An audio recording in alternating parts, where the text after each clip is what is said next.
Hello, Jake. You're in the stream early. I just started streaming to play some more Wrath of the Lich King Classic. It's actually been like 2 weeks since I've streamed, and the last time I streamed I was playing this character actually, and I was doing some stuff in the first expansion of the game, and then I started doing stuff in the second expansion, and I'm pretty close to level 80, so I kind of just want to explore more of Northrend, just hang out and chill for a bit. I hope you are having a good evening. Good to see you here. Hope you're doing well. Where I want to do a lot of stuff in the Storm Peaks as per the title of the stream, and where it's like the last zone that I haven't really explored in like any of my streams when it comes to Northrend, so I just want to do a lot of stuff in there, where I guess the technical start of the zone is from a quest here in Delaran, where we can run around this area, the sewers of Delaran, and pick up this. I'm doing great, just got my Christmas tree set up, and very nice, very nice. I think my family and I are going to get a Christmas tree later this week, and hopefully have it set up sometime early next week. We go a little hard on decorating the Christmas tree. We do a lot of lights and a lot of decorations on the tree. It was nice because we get it from like a family farm located near where we live.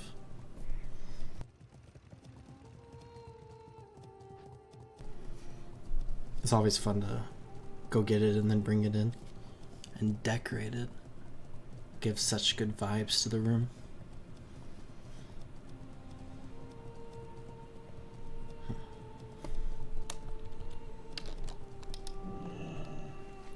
Luxurious getaway. So we have Ice Crown here. I've done a lot. Oh, these are all the ghouls where you could get a quest item from them. Done a lot of stuff in Ice Crown on this character. I did some Sholazar stuff. Where is it? Questing.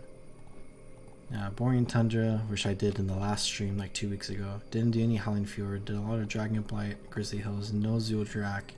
Did Sholazar, did Ice Crown, and now I'm going to do some Storm Peaks. Or hopefully I'll hit maximum level on this stream. That'll be fun. I think the Storm Peaks is kind of interesting because it's the same like level range as Ice Crown. So you could really go to like Ice Crown, or you could go to Storm Peaks, or you could do both. But I tend to always go to Ice Crown and do quests there instead of the Storm Peaks. I think I've only completed everything in the Storm Peaks like one time. Or I guess that's true in Ice Crown, but I've gotten further into Ice Crown more times than I've gotten further into Storm Peaks.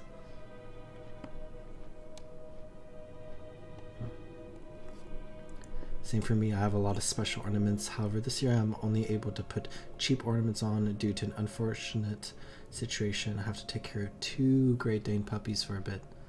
I see. Hopefully the unfortunate situation gets better, but at least you have puppies. Don't want to lose anything if the tree gets knocked down. Yeah, that's completely fair. Especially when you don't know how the dogs will react to certain things. Hey, how you doing? Be good. Keep it real. It's good to be safe. A ricket. Time is money, friend. Keep it real. Be careful out there. Have a good one. Gnarlhide. So I've been playing a Shaman in Season of Discovery, but I was playing an Enhancement Shaman, and this is an Elemental Shaman, so I think I still want Flame Tongue Weapon, but I want Water Shield instead of Lightning Shield. Yeah, there's my friends. Had to help out. They're fun, neat puppies, although a bit chaotic. I mean, chaos can be fun, especially if your life is a little bit more mellow most of the time. Little spices of chaos is always a great change of pace. Plus, it's always good to help out a friend. It's always noble and the nice thing to do. I can't cast them.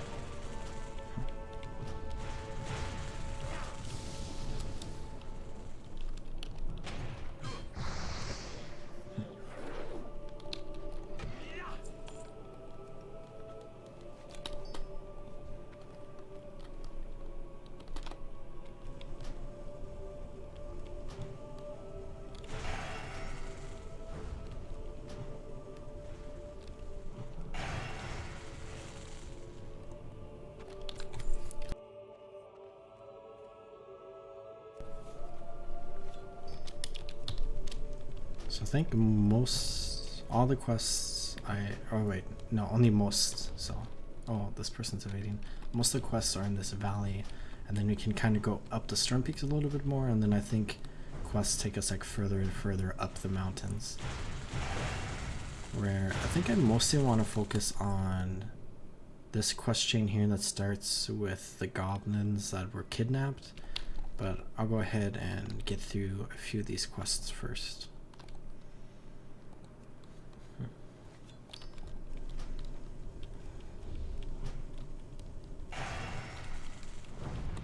That spell isn't ready yet.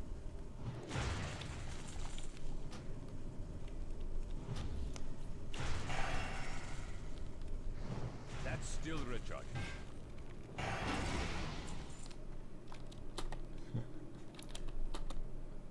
I find Elemental Shaman to be a very relaxing playstyle. Just cast abilities, they do a ton of damage, just blow up your enemies. I can't cast that yet. Plus, the vibes of Shamans are pretty cool. It's being in tune with nature. Same goes for Druids. I think that's kind of more, I don't know, Shamans and Druids are kind of the same vibes, but like a different approach.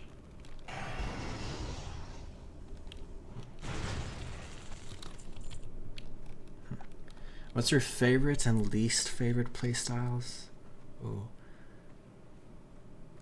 I think my favorite playstyle is like a combination of like a spellcasting warrior. So, and like Guild Wars 2, which I don't think you know much about, that would be like a guardian, which is like a martial fighter that wields like a sword or a hammer or whatever, but also has like magical capabilities, or like can like cast like fire spells and stuff like that. Where in World of Warcraft that would be like paladins and death knights, where paladins are basically priests that like became warriors, so they channel like the holy light and they do like holy damage and cast holy spells, but they're also like a martial fighter, so like they channel that energy through like a blade. Where a death knight is kind of like the same thing, but the opposite, where they channel death, which is like kind of the opposite of holy magic, light magic. So kind of like that type of stuff. In Elder Scrolls Online, I enjoyed like Dragon Knight, which is like a pretty similar playstyle, like a martial fighter, but like you channel dragon, fire, magic. And then my least favorite playstyle, I think it would be like a rogue slash thief slash assassin, like that type of archetype. I like stealth games, but I don't like stealth like gameplay in a game that's not like specifically designed around that in its entirety. So, and like an MMO where you have like a bunch of different like playstyles, I don't particularly like stealth combat, so when it comes to like a thief or a rogue or whatever, it's not my favorite thing. That's still recharging.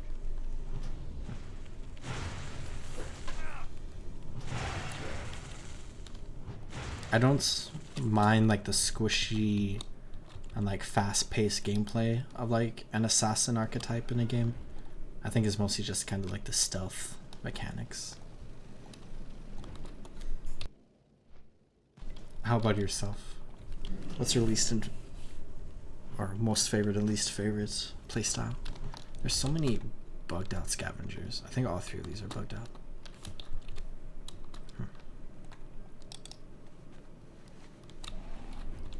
I don't think there's any playstyle that I like particularly hate, like 100%. But like if I were to only pick one, I would probably never pick a thief or a rogue type of character. And I would always go like the magical martial fighter. Where I'm not a big fan of like the pure martial fighter. I don't know, like barbarians or warriors. I guess I like them quite a bit, but nowhere near as much as kind of like the combination of like a magical like combat warrior. Another issue with the thief playstyle is in a good amount of games you get locked out of certain front quests and stuff because of your crimes. That's true, that's true. I know in Elder Scrolls Online, if you play a necromancer in that game, you have to be very careful, because if you use like any ability, in like towns or cities or whatever, you could get attacked by the guards because necromancy is outlawed, which I think is like kind of a cool thing from like an immersion slash like role-playing perspective, but it can be like really annoying if you're like trying to just do something, or if you like randomly cast a spell on accident.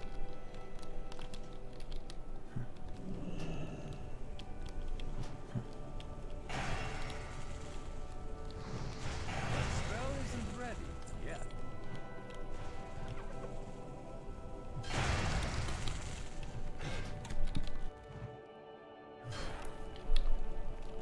I typically tend towards ranger playstyles when I play RPGs. I don't usually play minion based builds because I enjoy doing the combat myself.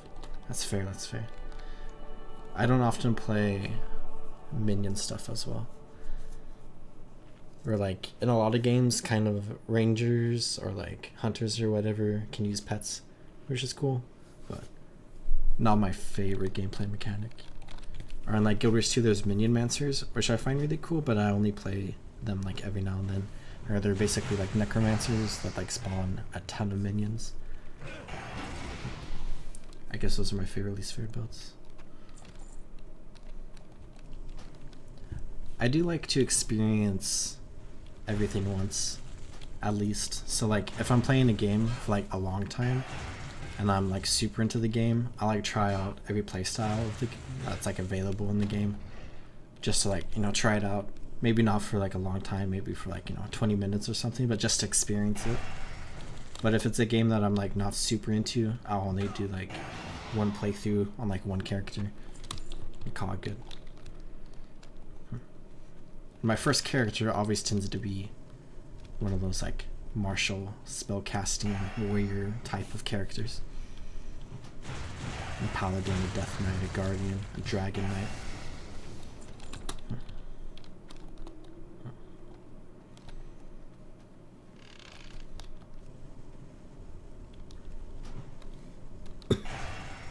I think like pure spellcasting would probably be my second favorite type of playstyle, where this is like a pure spellcaster that like does lightning and fire and like frost damage, like channeling the elements. But I really like mage builds. Like I really like the mage in World of Warcraft. I really like necromancers in Guild Wars 2 that are like spellcasters that like cast like death magic and blood magic and stuff like that. Probably my second favorite type. I had a lot of fun playing a shield charge plus sword build in Skyrim. Yeah, my first character in Skyrim, I think I mostly stuck to like a two-handed axe. And I just charge in and I just swing my axe around everywhere like frantically in circles. And then I think my second major, oh wait, and then that turned into like a mage build a little bit, but I still like to use my axe. And then my second like big playthrough of Skyrim, I've done like a lot of small playthroughs, you know, you like start the game, you get to like Whiterun, and then you go do like a bunch of quests and then you're kind of done. But like my second like major playthrough of the game was the classic like stealth archer, where you kind of just sit in stealth everywhere and sneak around and like just snipe people with your bow. And then I think my third major playthrough, I like went back to kind of like that martial fighting, and I didn't turn into like a mage at all. I like stuck to like just using like a two-handed sword or whatever. So in a way I played like the 3 guardian stones or whatever. In my first playthrough I like played a warrior and then a mage, and then my second playthrough I played the thief with like the stealth archer, and then my third playthrough I played just the warrior. Running straight through low-level enemies and launching them all over the place is loads of fun. I know a lot of people love like the Free Sword Dahl shout just because you can throw people ages. My first Skyrim build wasn't really a build. Skyrim was pretty much my introduction to RPGs and large games as a whole. I ended up mainly using large warhammers. That's fair. I remember learning pretty early on like the differences between like weapon types in Skyrim. Or like, what is it? Swords deal like the least amount of damage but like attack the fastest, and then hammers or warhammers are like the slowest like speed weapons but they deal the most damage, and then axes are in the middle. Have a good And one. like, Be good. I wasn't super interested in using like a warhammer because it's like so slow, but it's also very satisfying to use because you just deal so much damage with a warhammer whenever you swing with it. So I went with like the middle route with like an axe. It's like not too slow, not too fast, deals the right amount of damage, that type of vibe.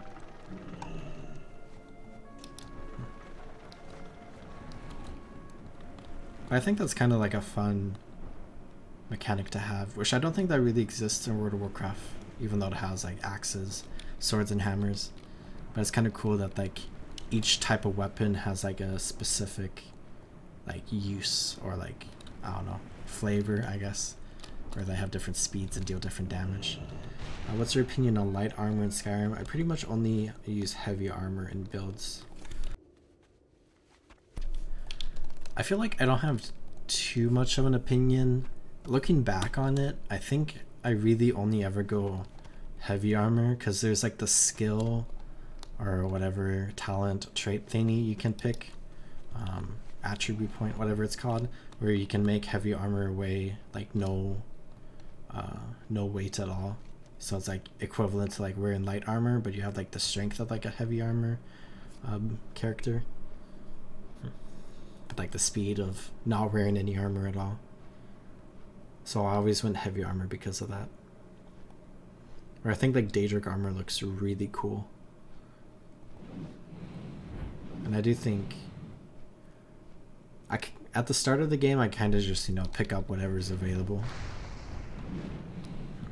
But then after that I tend to just go, not necessarily like what's best, but like I just put on the best gear that I have, and then I eventually have Daedric gear, which is like the best gear in the game. Even though I'm not necessarily trying to like, you know, optimize my character too much. I've never gotten super into that with like enchanting and stuff in Skyrim. Yeah, there's no real drawbacks to heavy armor. You get big fall damage reduction and it wastes nothing later on. Yeah, it just seems, I don't know, like the smartest choice from like a gameplay standpoint to just go heavy armor. But then like, of course, if you like how your character looks wearing light armor or like leather armor or like robes or whatever, like you go with that. Just have fun. I think like Skyrim, like Yeah, what do you want? at like the normal difficulty level is like not really challenging. And like you can pump up the difficulty and then you can add in mods to make it more challenging. But like at like a standard gameplay level, I don't think you really have to worry about like optimizing your character too much. Hello Shelly, I hope you are having a good morning to you. We're sitting here talking about Skyrim while I play some Wrath of the Lich King in World of Warcraft. Playing a Shaman, but I'm doing a spellcasting Shaman build right now instead of a melee fighting Shaman. Dragonbone's the best armor, I'm pretty sure, but I don't usually go for it. Getting your smithing skill to level 100 is pretty annoying. Oh, is it the best? I thought it was like second best.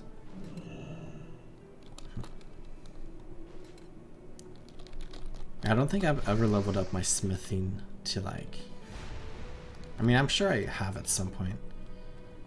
But like, I always get like, when I played like my thiefy character, I played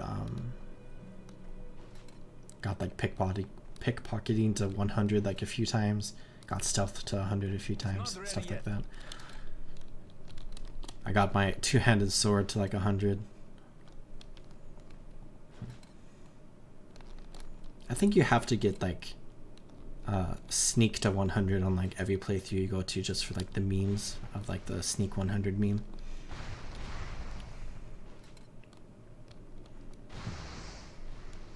But I never got super into like any of the crafting in Skyrim, because there's like smithing, there's alchemy, and then there's, is it called enchanting or whatever? Never got super into any of that.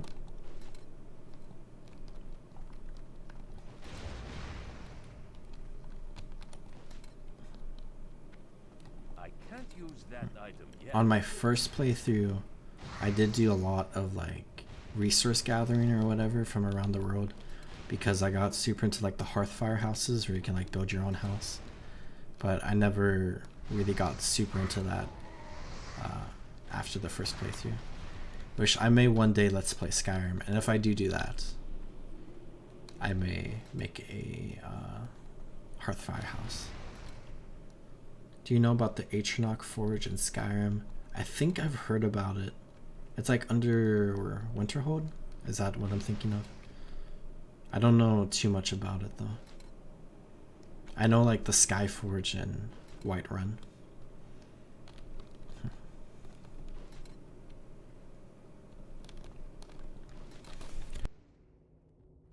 Which like the Skyforge is like the only place you can create like Skyforge steel weapons, which like are like mid-game weapons or whatever.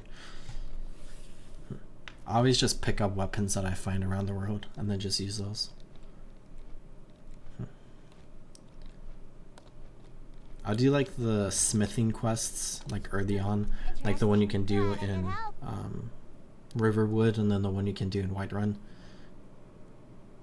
I always do those quests, and then I'll have a few pieces of armor, but I never do too much more than that.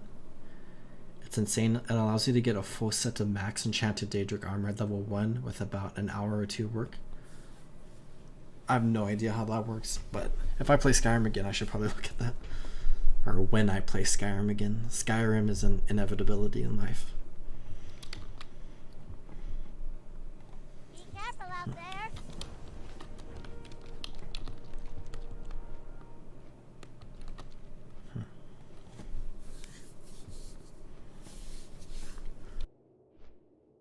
I know there's a lot of like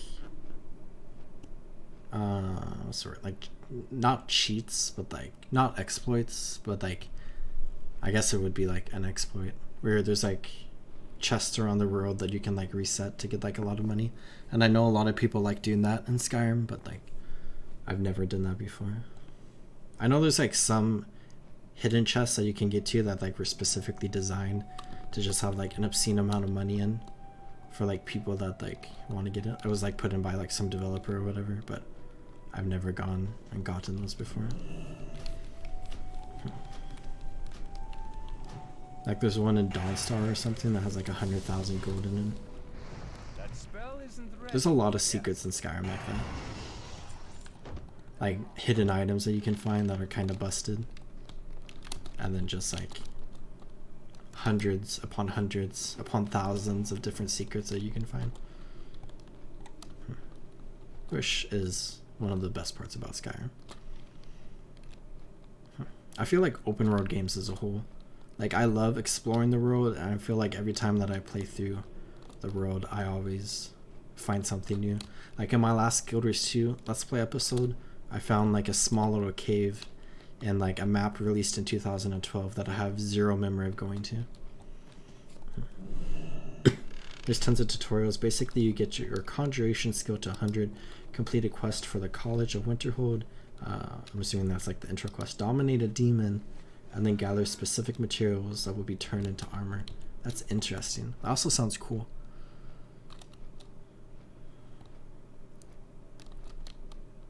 I should definitely look at that.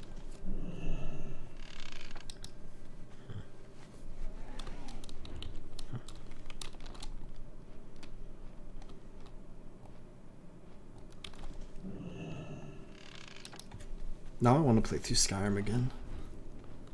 Maybe I'll do a Skyrim stream sometime soon. It'd be fun. There's a lot of like old games that I kind of want to play through again. Like World of Warcraft, I guess. That's an old game that I play through a lot.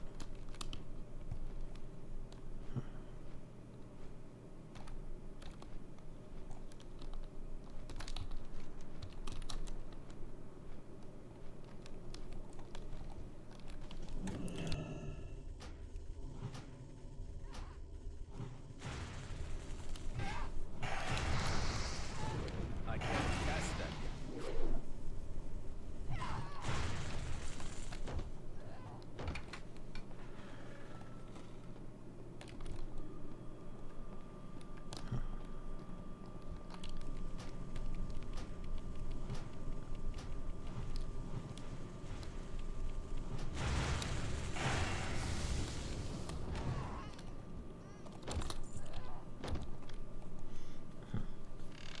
but honestly, getting in-game armor at level 1 kind of defeats the armor progression system, so you might not want to use the forge. That's true. It's always fun to like have like a short playthrough where you go do like this crazy thing that like breaks the game, and like just have fun doing it. That's still Like, I definitely have never had a Skyrim playthrough when I first started playing where I go like around the world and I just kill every single person in the game. Like, I've never done that before. But of course, that breaks the game and ruins the game. Like, it's like a fun thing you can do just to mess around for a few hours.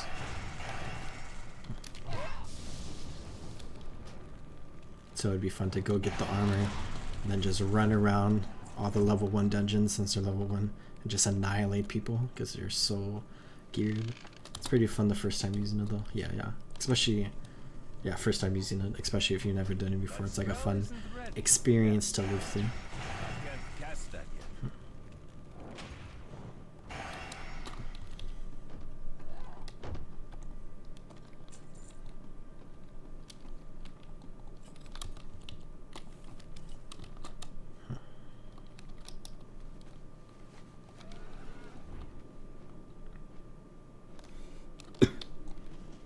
Skyrim has some of the wildest bugs. You can enchant any weapon at basically infinite damage. Yeah, I see people on the Skyrim on like Elder Scrolls subreddit like share their weapons sometimes and it's just like crazy stats. But I never have done that before because like it just like breaks the game.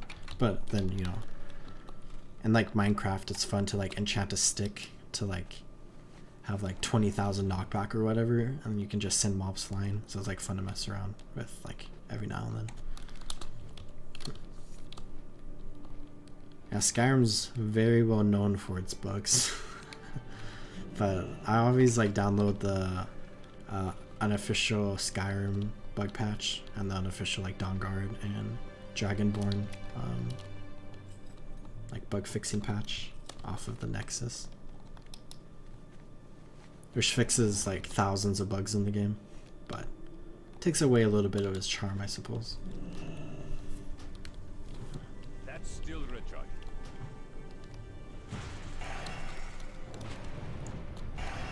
But if you fix the bugs in the game by downloading the patch, that gives you a good opportunity to add more bugs into the game by downloading a bunch of mods.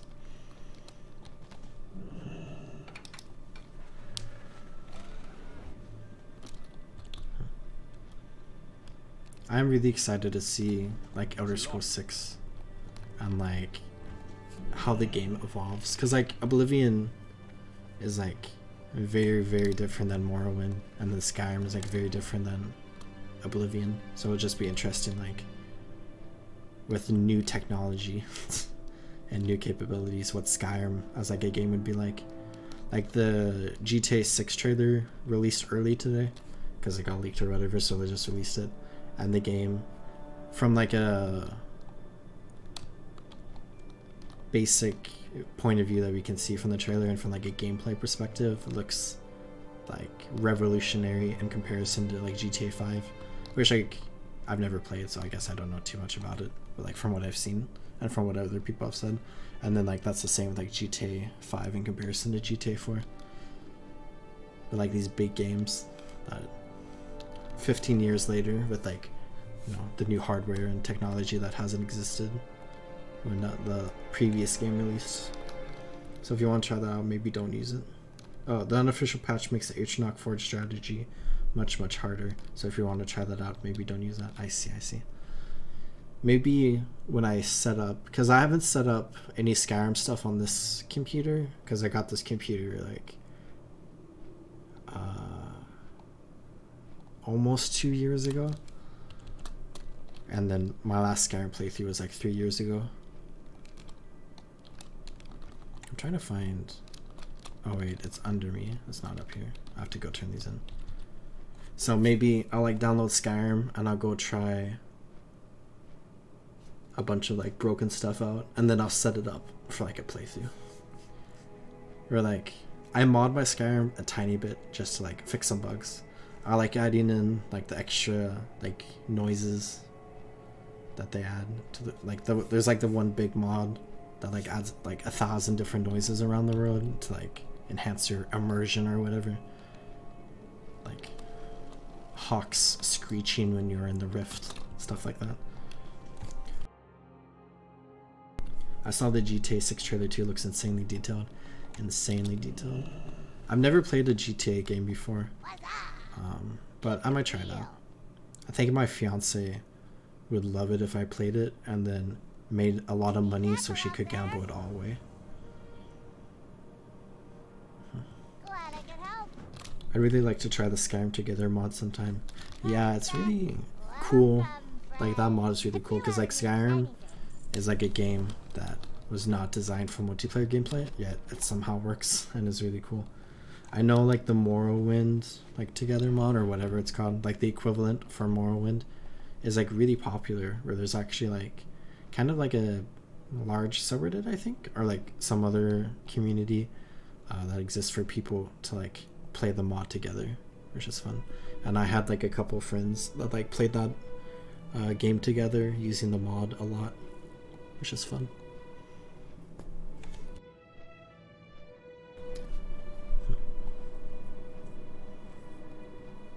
I think I've been like becoming less and less interested in like MMOs and like multiplayer games and like co-op games. I feel like hiccups in the last like 5-10 years, and I've been enjoying like single player games slowly, like more and more. It's like Stardew Valley and Skyrim and stuff like that.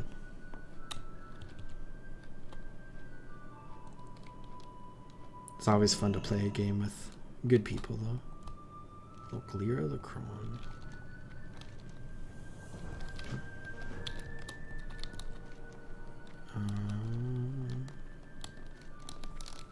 Is it in here? Huh.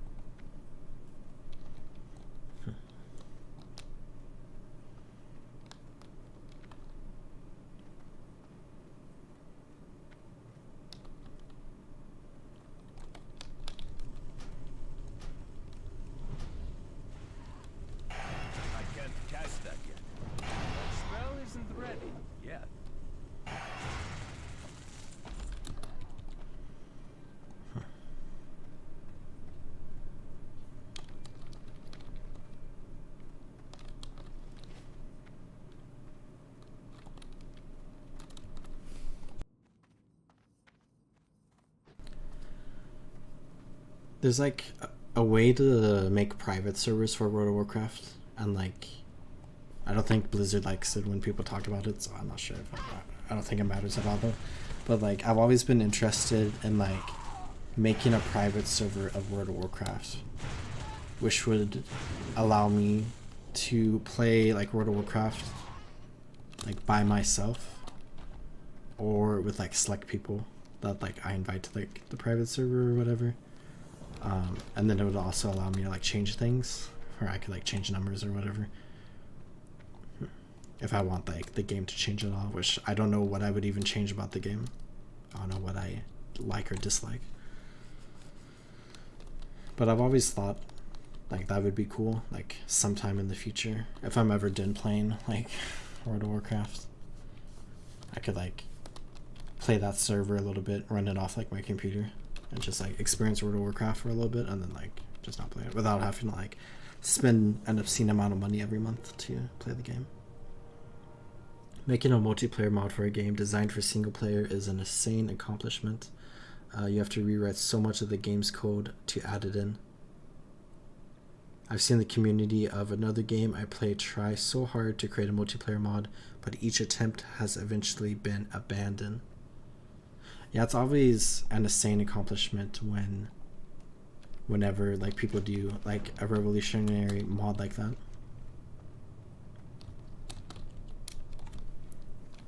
There's like a lot of like different like mods and like programs that are super cool.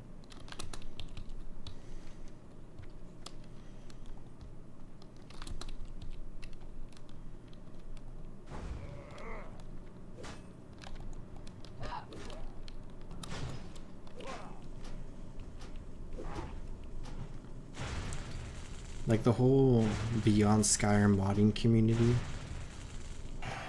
is just like insanely cool with like the massive projects that they do.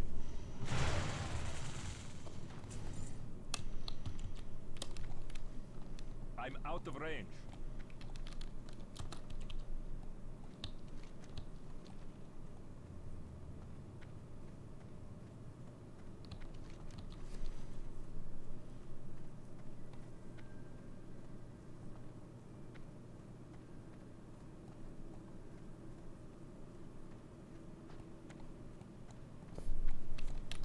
And then also like the recreation of like Morrowind and Oblivion in like the Skyrim engine was also super cool. And I'm excited for like all those releases.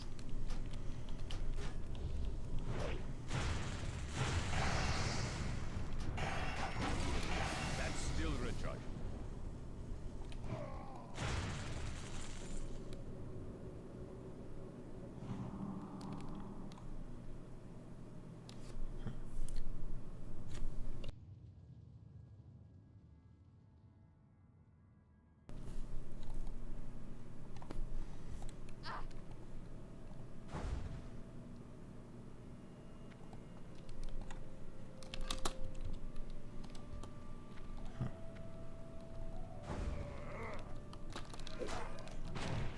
That spell isn't ready yet. I can't cast that. That's still recharging.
That spell isn't ready yet.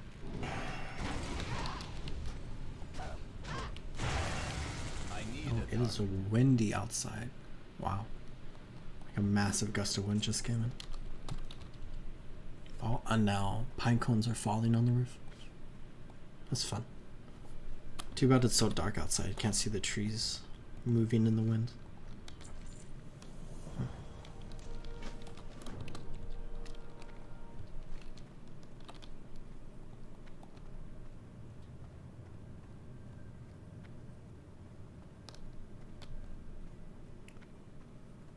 It's been snowing up here for the past few days. That's nice. Snow's always fun. But I live in Oregon where we're not really prepared for whenever it snows. We're well prepared for when it rains, but when it snows, it can be a little chaotic.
still recharged.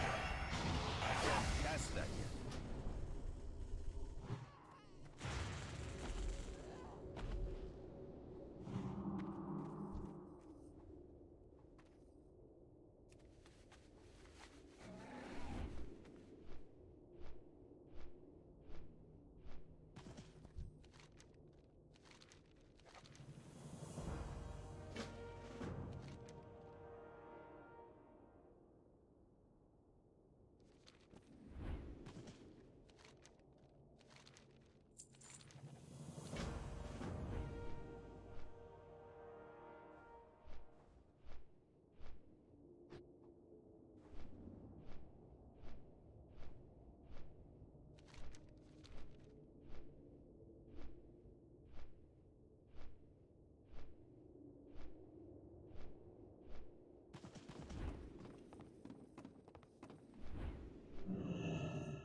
That spell isn't ready yet.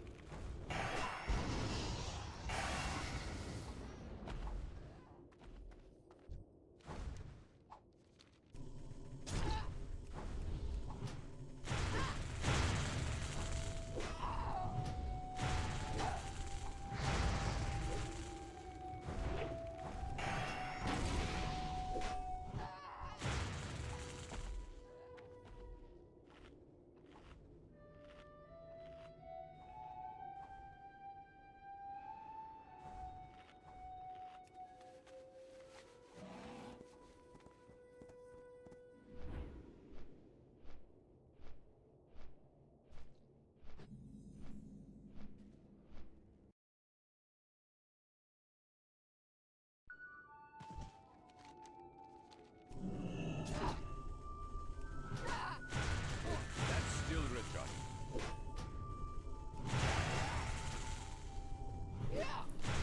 Do you enjoy sandbox slash management style games where you have a top-down view on an empire and stuff like that? I enjoy them like a decent amount, but definitely not my favorite genre. But like I want to get more into them, I guess. I used to not like RTS games a lot, which is like kind of similar. But like I feel like I've been enjoying like Age of Empires like more recently. Where like I really want to play like more Civ. I haven't played a ton of it. I've been like super interested in like playing that. It's just like I don't know. I guess I just never got super into it. I also have like I think it's called Planet Coaster or whatever.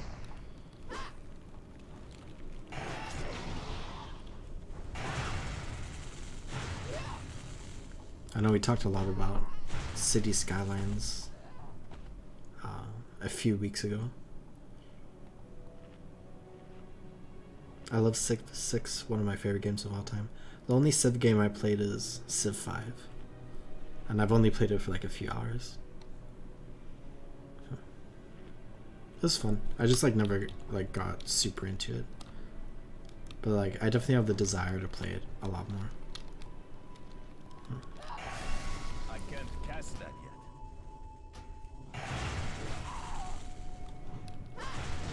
That spell isn't ready yet.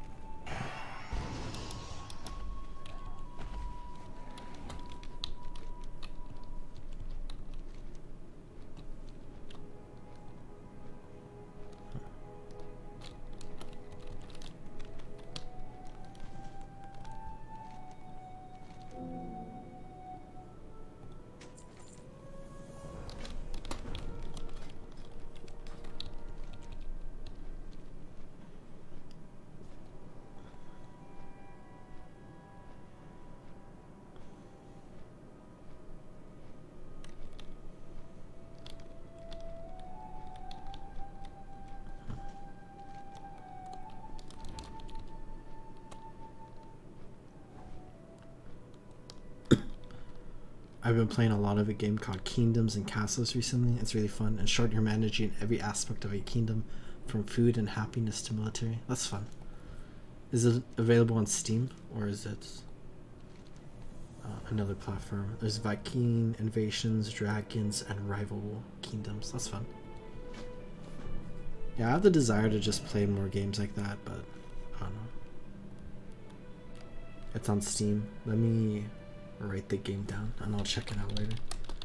Maybe throw it on my wish list. Ooh, the art for the game looks fun.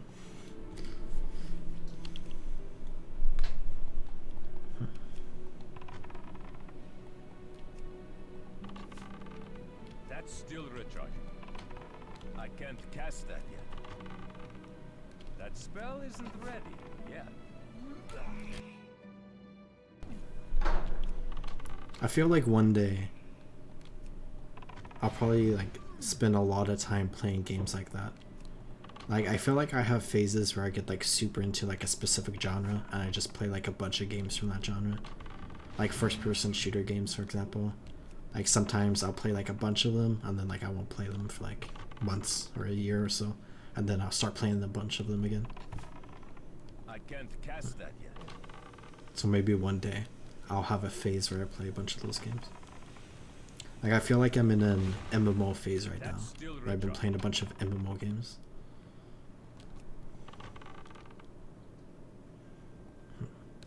Been playing a lot of World of Warcraft, a lot of Guild Wars 2, a lot of Palia. I've been recommended Counter-Strike 2 a lot recently. Have you ever played it? I have played it a lot. I played every version of Counter-Strike, but I started with Counter-Strike Global Offensive, which turned into Counter-Strike 2. And I think the game's okay. Like, from like a first-person shooter perspective, like it's a pretty decent game.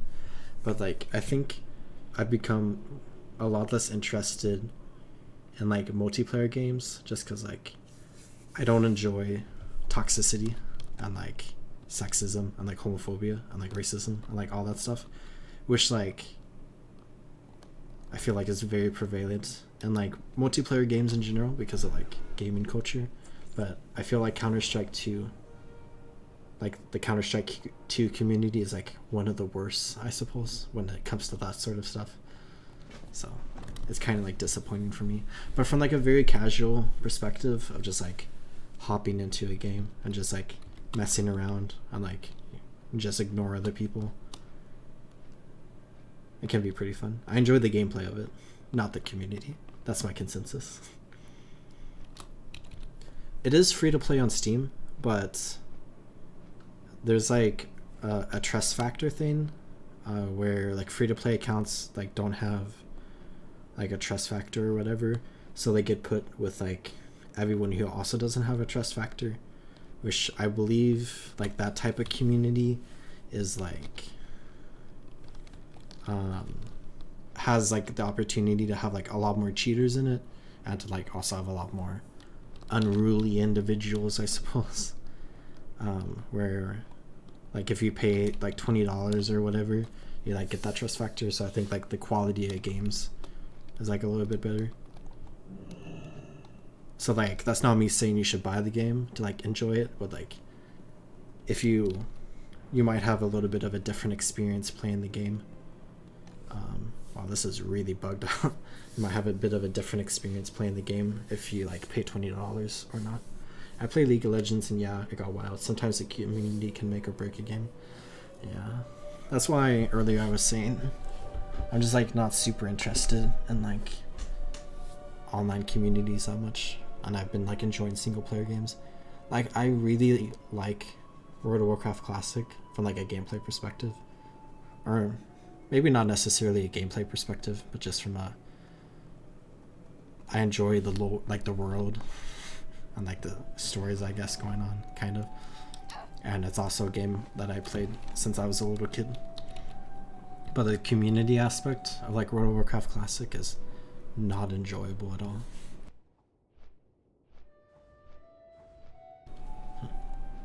I've never played League of Legends, and I don't really have that much interest to play League of Legends because like in general MOBA games aren't my favorite genre of games either. But I know, I think League of Legends, Dota 2, and like Counter-Strike are like generally considered to be like the 3 worst communities when it comes to like toxicity and inclusivity. A dragon prefers skywalking instead of flying. It's just doing its own thing. It's just living its own life, and I'll support it as long as I complete this quest.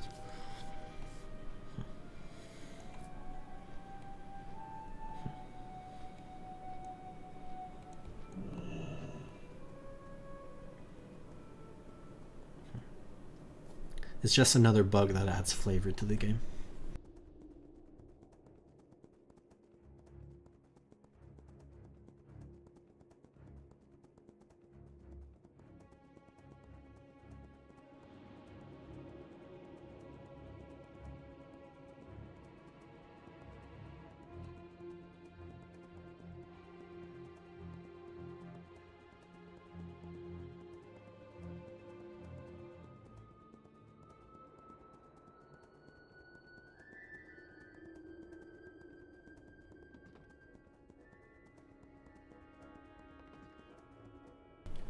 He's creating invisible pathways as he goes. A very magical dragon. Which I'm not sure how proto drakes work, but I know blue dragons tend to be like a bit more magical in nature compared to other dragons, so it'd make a lot of sense.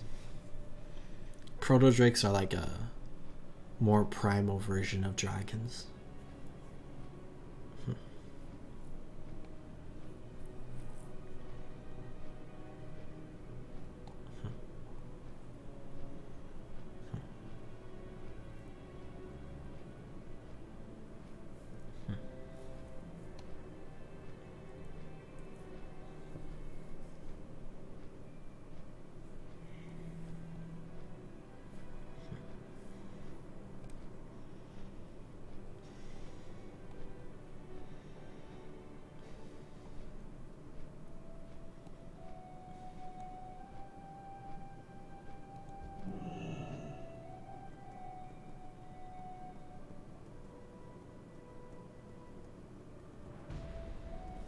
One last time, we walk upon the invisible road back over towards the quest giver.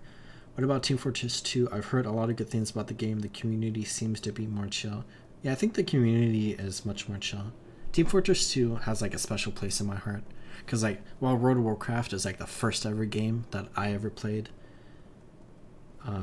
like Team Fortress 2 is the first ever Steam game and like first person shooter I ever played. So like always has a special place in my heart. It's a lot less tactical compared to like Counter-Strike. And there's a lot more like relaxed gameplay.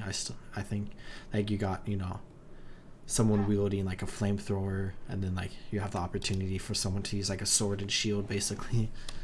It's a lot more chill. And I think the community is like more chill. Like any online game, you're going to get not great people, but like that's just a reality of like playing online games.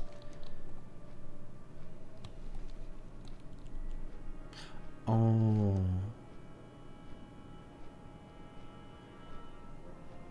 I made a mistake. I need to pick up prisoners and then free the proto drakes. So I'm like at ground zeros for this quest. Oh well.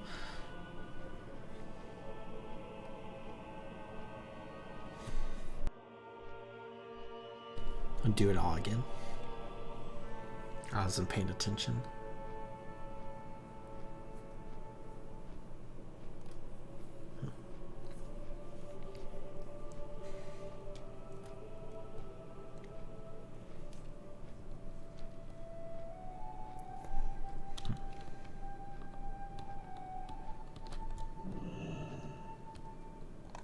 That's what.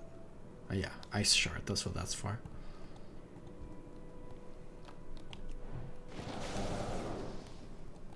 That spell isn't ready yet.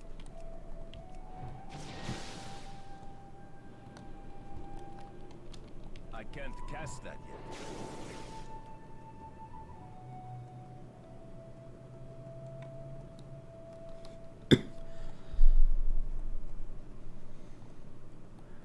I played Valiant for a period of time. My biggest struggle with FPS games is it seems people just get too good. The skill level that people can achieve is bonkers and makes the game hard for a new player to pick up. That's true.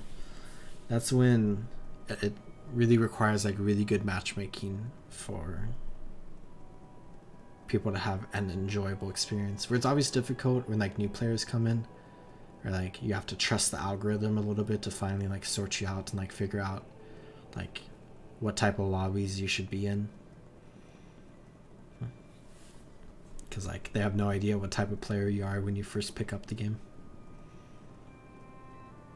And like I think Valorant, I've like played Valorant for a very long time, and it's been like a while since like I first started playing, but I feel like I have, it's like decently good matchmaking, like for the most part, other than like Smurfs, which is like players that are queuing with their friends to play at like a lower level, or like really good players that like make a brand new account to play at like the brand new stage or whatever.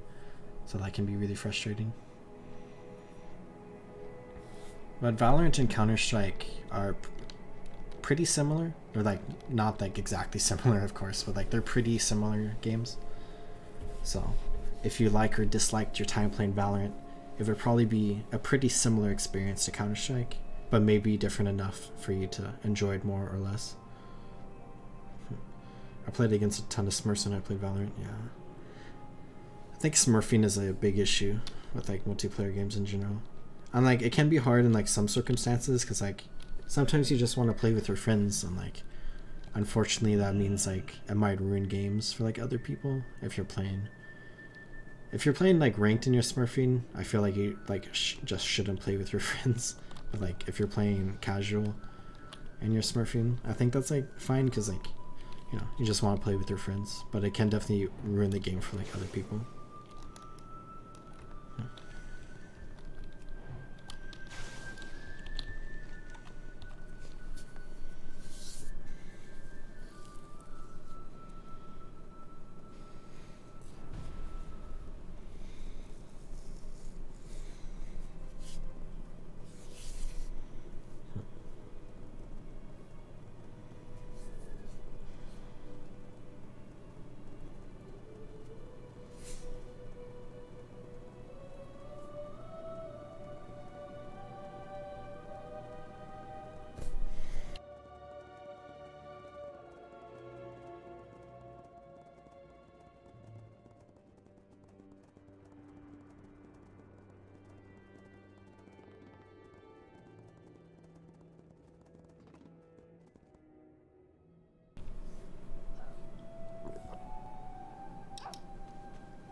That's still recharging.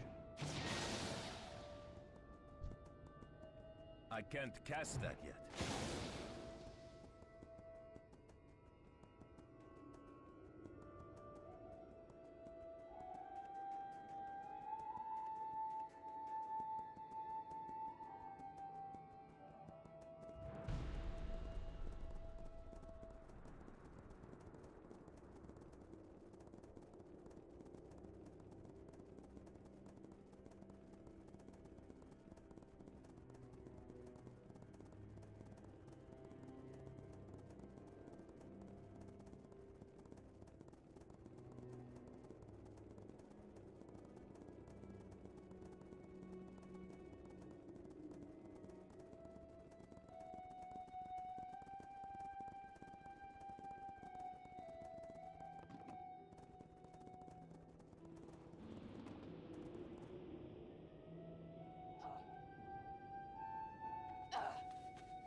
Okay, now I'm done with this quest.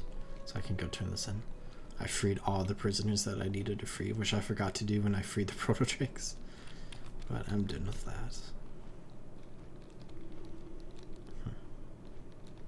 So I think I need 2 more emblems of heroism to get a 50 point like item or whatever, or 50 emblem item. Wish I can get a 40 emblem item if I wanted, but I think I'll get more during this quest chain, so I'll be fine. If I reach level 80, I can go and like specifically try to get some of those items.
I'm kind of tempted to do Winter Grasp, but it's at midnight.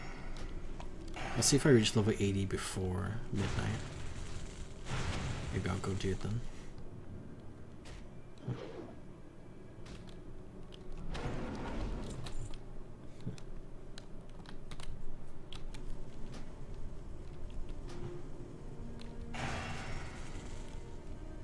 That spell isn't ready yet.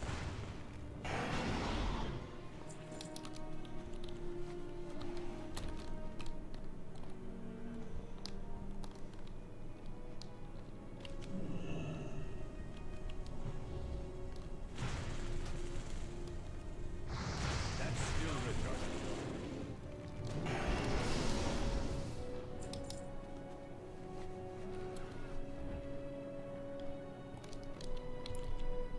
Have you ever gotten to fight the Ebony Warrior in Skyrim? I think I did on my first playthrough, I think.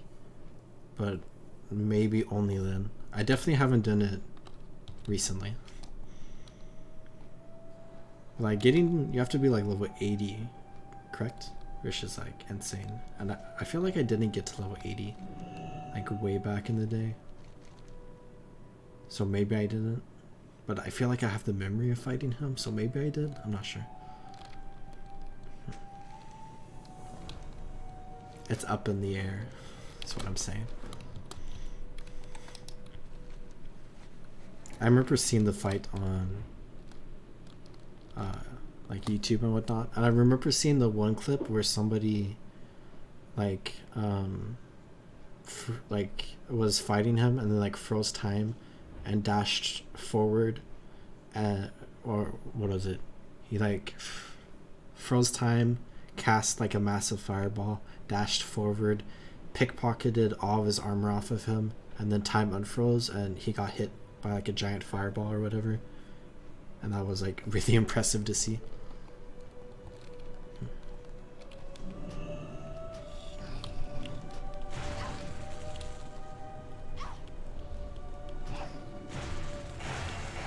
That spell isn't ready yet.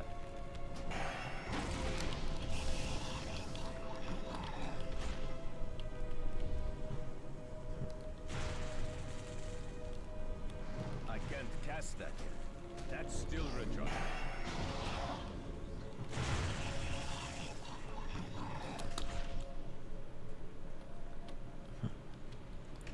I recently beat him for the second time on my shield build playthrough. Absolutely annihilated me the first few times before I was able to beat him. I feel like in a way the Ebony Warrior is like the final boss of Skyrim, right? Like I guess it could be like Alduin or Marok.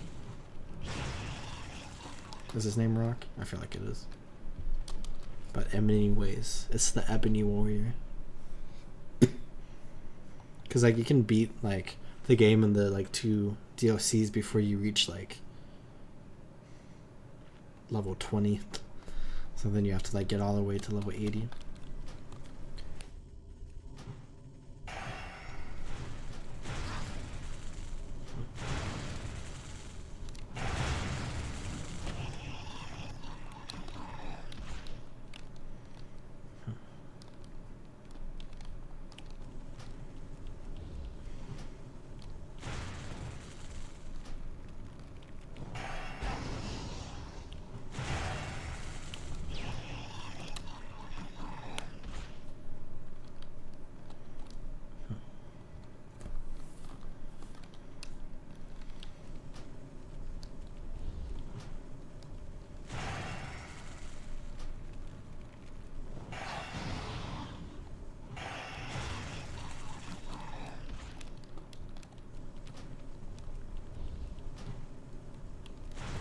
I can't cast that yet.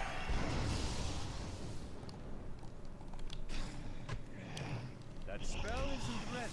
Yeah. That's still recharging.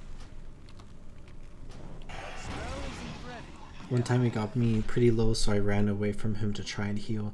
It was at that moment he pulled a Leonidas and blasted me off the side of a mountain. That's funny. I feel like I have this memory of fighting him like east of Whiterun and like the mountains over there near like the one like ruined keep that has like all the mages there. I feel like I have a memory of like finding him there and fighting him there.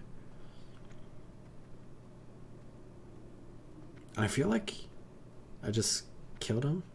I don't remember struggling too much. But maybe I haven't. It's a very long time ago. Could have been something else. There's like a dragon priest up there, right? Maybe I'm thinking of that.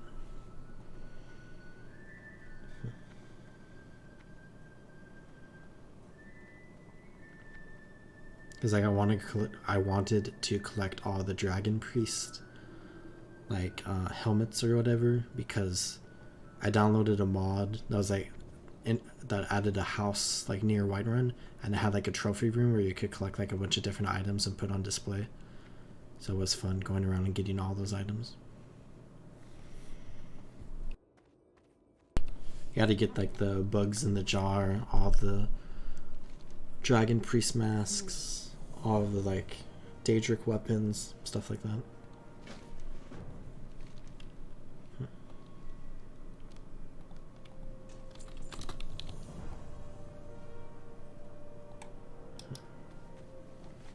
Yeah, the quest leads you to a mountain camp area called the Last Vigil. I see.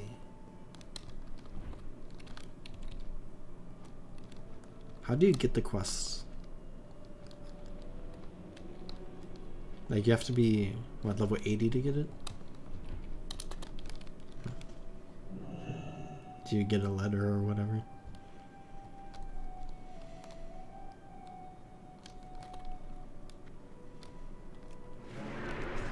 I can't cast that yet. That's still recharging. That spell isn't ready. Yeah, that's still recharging. I can't cast that yet. That's still recharging. That spell isn't ready. Yeah, I can't cast that yet. That's still recharging. That spell isn't ready. Yeah, I can't cast that. Did you know That's still recharging. that the spell's not ready yet? That the skill is still recharging? That spell isn't ready. Yeah, that's still recharging. I can't cast that yet. That's still recharging. I can't cast that yet. That spell isn't ready. Yeah, I can't cast that yet. Once you're level 80, he'll just approach you in person and ask you for a duel, then you'll get the quest to fight him. I see, I see.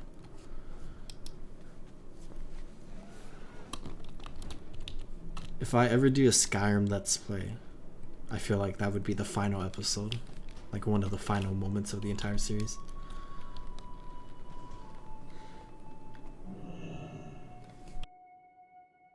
Because I feel like, I mean, Skyrim is like a very open-ended game. But like, when it comes to just like vanilla Skyrim, there's only so many quests you can complete. And like if I did a Skyrim Let's Play, I probably would not complete every quest. I would also probably do 2 Skyrim Let's Plays, because I feel like I'd want to do like a good person like Let's Play and then like a bad person Let's Play. Because like my first ever playthrough of Skyrim, I did like every single major quest line in the game, which is like kind of weird because like you're the archmage of like the Mage's Guild, and like you're the leader of the Companions or whatever, and like you're the leader of the Thieves Guild and the leader of the Dark Brotherhood, which like just feels like a little weird from like an immersion like perspective, where like I feel like whenever I play Skyrim like nowadays, I have like a very like specific idea for like a character that I want, and I'll do like specific quests, and like I'll join like a specific guild or whatever, depending on like what I want to do in that playthrough.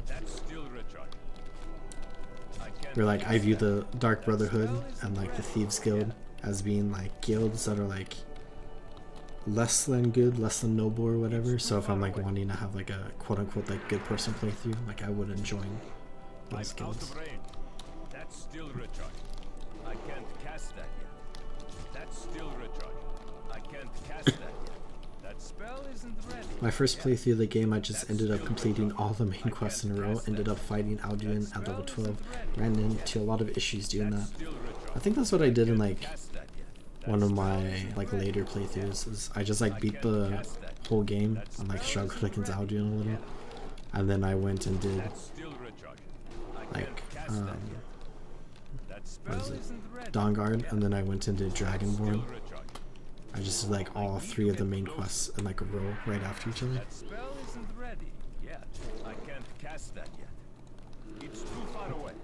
Which I know there's a lot of people that have played Skyrim for like a very, very long time and have never beaten the main quests. Yeah, that's still recharged. Especially in like the first few years after it came out. I'm sure like a lot of people have like, you know, gotten around to it now. That's still recharged.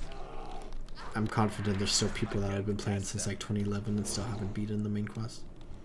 I'm out of range. That spell isn't ready yet. That's still recharged. I can't cast that yet. That spell isn't ready yet. I can't cast that yet. That's still recharged. That spell isn't ready yet. It's too far away. That's still recharged. I can't cast that yet. That spell isn't ready yet. I can't cast that yet.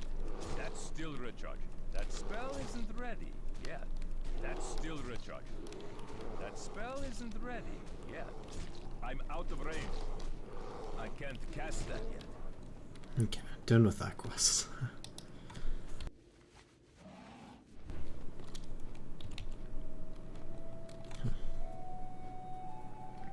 The Dwarven Centurion in that one rune was basically impossible for me to be when I fought it in my first playthrough. I remember panicking when it like woke up or whatever in my first playthrough. And like, I think I eventually ended up just like kiting it around a bunch and like pelting it with arrows or whatever. And like was able to get through the dungeon there. But like, wow, that's a memory. Just panicking and seeing the Dwarven Centurion. My level 8 character got absolutely smacked. I remember, is it in that same dungeon where there's like the one puzzle you have to do? Where it's like a bunch of, I don't know, spheres or orbs or whatever, and there's like 4 buttons, and each button like changes like the position of like the spheres in the room, and you have to get it into like a right position to like reveal the Elder Scroll. I remember just like pressing the buttons for like 15 minutes and then eventually randomly getting it without having any idea what I had to do there. There was also like the Mage's Guild version of that, like where you had to use like fire and frost spells or whatever, where I did like the same exact thing. I ended up having to lead it into the traps and was able to use those to do major damage to it. That's smart. As using the environment around you to your advantage. Smart gameplay. I remember leading like bandits and draw gear into the traps as well. Like I would have the traps deactivated and then I like shoot them and I would like kite them like over towards the traps and then I would like reactivate them to just like blow them up or smash them or whatever. I mean that's like a basic thing with like the ruins that have like draw gear in them or however you pronounce that, is like all the oil on the ground you have to use like shoot arrows at like the lanterns or whatever, or use a fire spell. Yep, it's that Elder Scroll puzzle dungeon. I struggle with that puzzle too. I think everyone struggles with that dungeon. I remember struggling with the like golden claw or whatever in like the first dungeon, and then finally figuring out that you can see the code for it on the back of the claw, but I had like no idea you could move the claw around in like your inventory. So I learned a lot of stuff that day. But I think that's one of those like one of the puzzles in Skyrim that like trips up a lot of new people, because like I don't think anything really tells you about that, and then you like just figure it out. Or like earlier puzzles in that dungeon are like significantly easier because there's like the one where you have to like change like the, I don't know the technical name for any of this, like the stones in the room to match like the signs above the door. And like that's like pretty straightforward. Like you can figure that out pretty easily. That spell isn't ready. The funny part is after I finally beat the Centurion, I thought the hardest part was over. Then I unlocked Black Reach. I was barely able to make it across that hellscape into the final part of that dungeon. Yeah, I was definitely not prepared for how long that dungeon would be. Because it's like 2 Dwarven ruins and then like Black Reach or whatever, and then like another bit of like a Dwarven ruin. It's just a very massive dungeon. Like, I might die.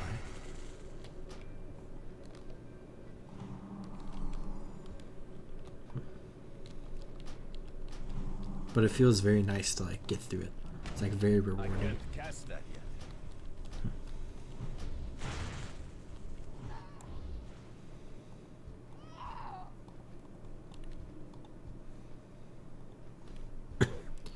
Have you ever summoned the dragon in Black Reach?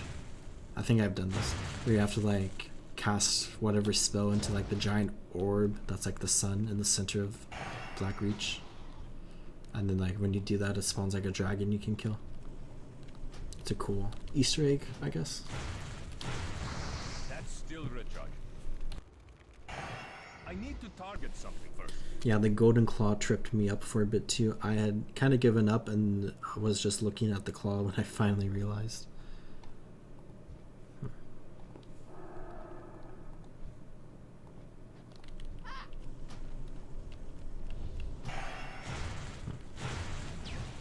Yeah, I think that's a very common thing for like new players in Skyrim. A lot of people get tripped up on like the golden claw, and then you figure it out, and then you're good for like every door in the game in any playthrough you do forevermore. Or like dragon doors specifically.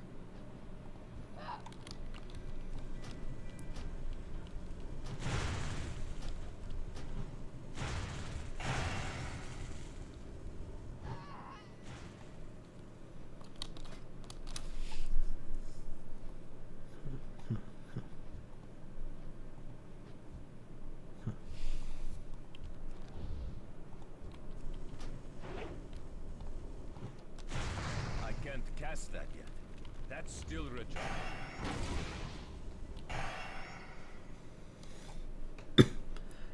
I think Skyrim is like one of those games where like your first playthrough is like just so magical because you're like exploring everything and like you're learning everything for like the first time, and it's just such like a magical experience, and like you can never have that again unless like you suffer like a serious brain injury or whatever, which like not worth to re-experience Skyrim again.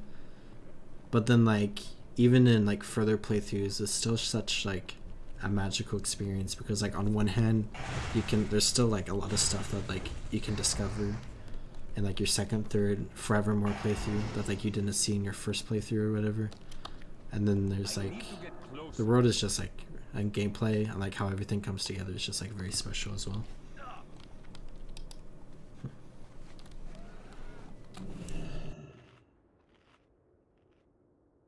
Yeah, I discovered the Black Reach Dragon on my own. I was in one of those Falmer castles just going ham with my first roll dash out, and I aimed upwards and Will got jump scared. Is that how you spawned it? I see. That's kind of cool that you stumbled upon it by yourself. Just like accidentally discovered it. Like I think that's one of those things where a lot of people learn about from like the internet or whatever. Complacence heralds your doom, Thorn wants you to listen to his story. Farewell. Beware the Pantheon's return. I need one more emblem of heroism.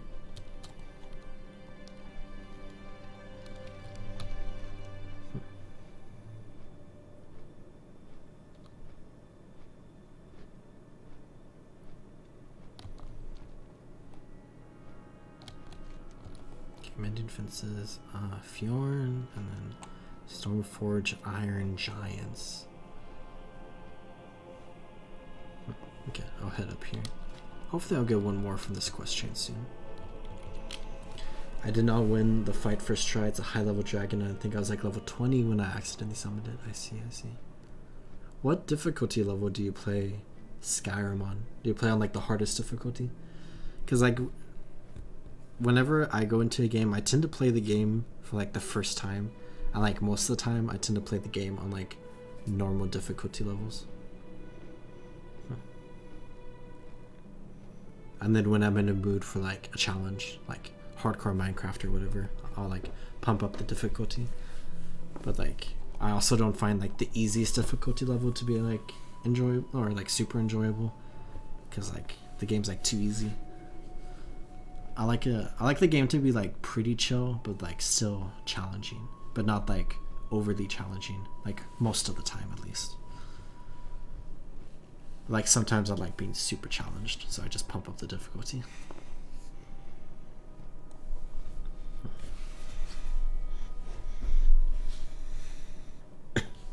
I typically play on the difficulty above default. I see. So like in between like the hardest and like the average difficulty level.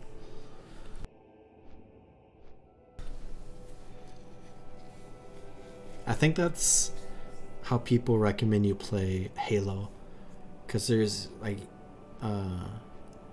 easy, medium, heroic, and legendary or whatever, where like the normal is like the normal medium level difficulty, and like legendary is like bonkers insane, or like heroic is like pretty challenging but like not as obscene as legendary, and a lot of people recommend you play like those games on that difficulty level. I started a legendary playthrough once but never finished it. I see. I think I did a legendary playthrough, like a short one, like way back in the day, but I don't think I got super far into it. The game can just become like super difficult.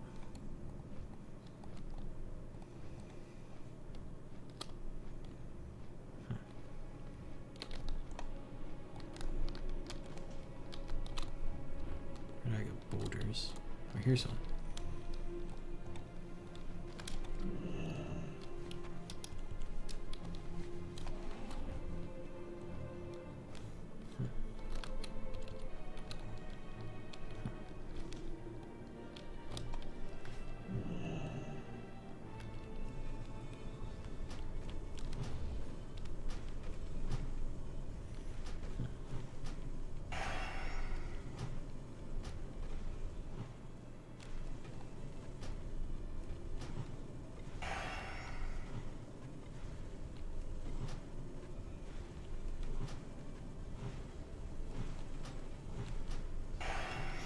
That's not a boulder.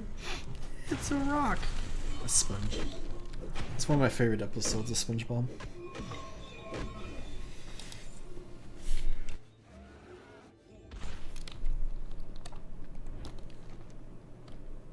Sometimes that song will just live rent-free in my head.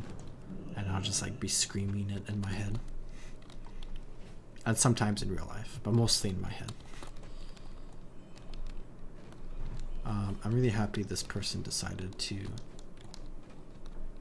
steal this mob from me as I used the reagent to attack it, and then he took the tag before I could tag it.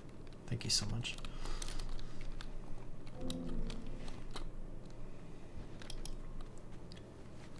That's just classic WoW gameplay, I suppose. Should be okay with it.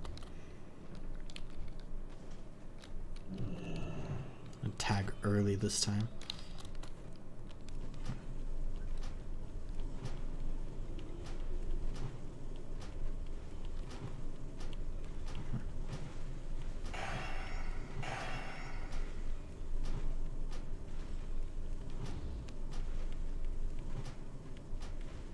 Is PvP turned on? Could you attack him for his heinous crime? He is a member of my faction, so if there was PvP, I could not. But I'm also playing on a normal server where there's... I guess in Wrath of Lich King there are 4 different types of servers. There's normal servers, and then there's PvP servers. Where the difference is on PvP servers in the open world, you can attack people of the opposing faction as long as they aren't in like starting zones or cities. You can just attack them whenever you want, which like can have some very magical moments where like there's like big battles in the open world that just like evolve. But like that's mostly something that like used to happen like way back in the day, where like nowadays there's not a lot of that going on. And on like PvP servers, most of the time it's just like really high level people that are like spawn camping, like very low level people, and just killing them in like one shot over and over. And like that's not a particularly enjoyable experience for me, at least.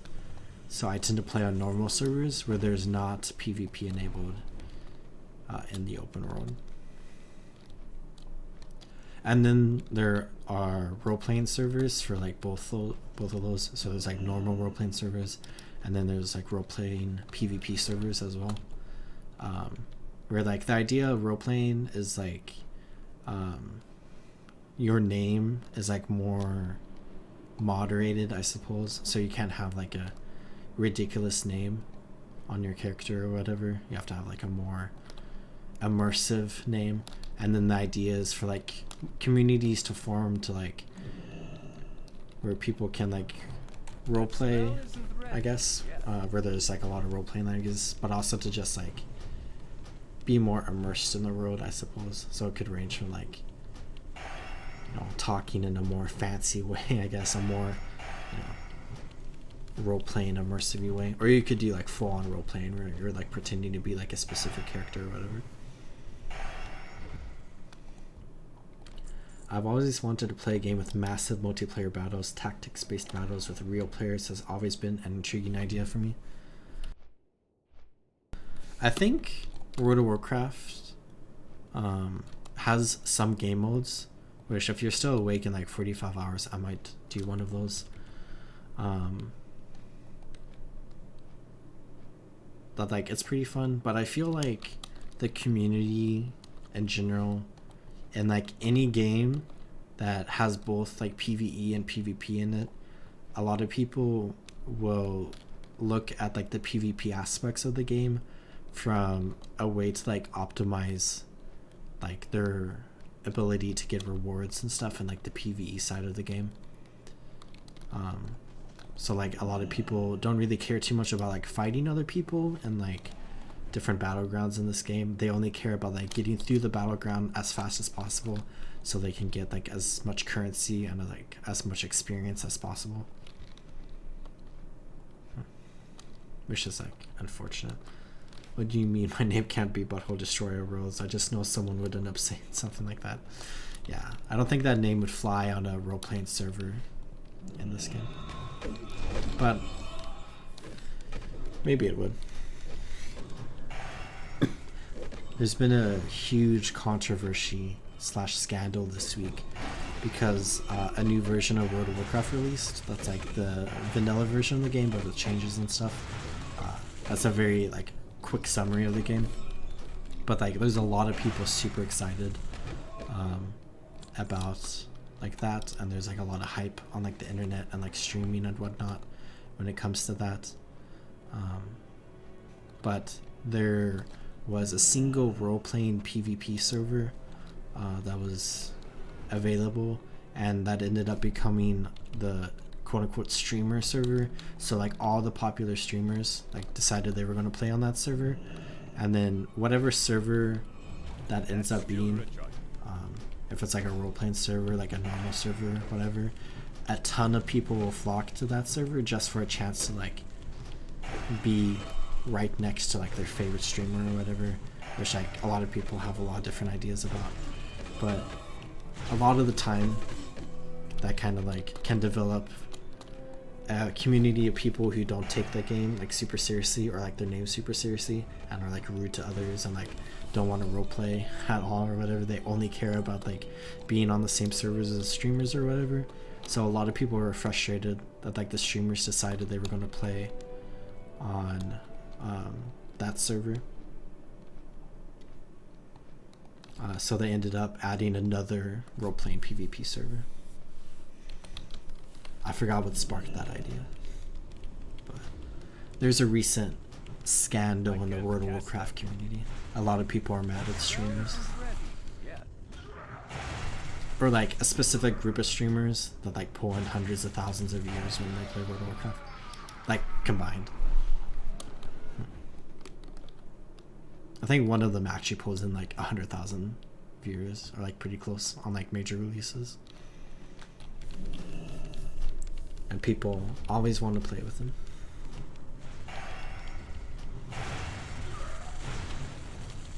That's still retarded.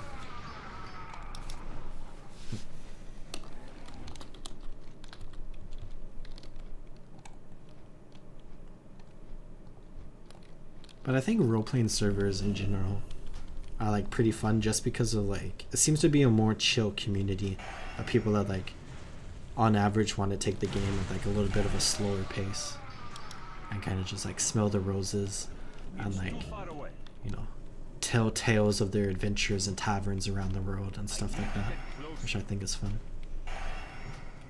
Wish you don't see much of that happening on non-role-playing servers.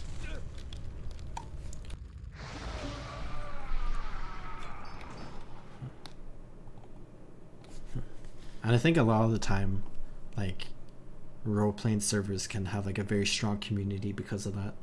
Where I think with the original release of Classic WoW in like 2019, like the largest or like strongest, tightest knittest community or whatever was a role-playing server, a role-playing PvP server.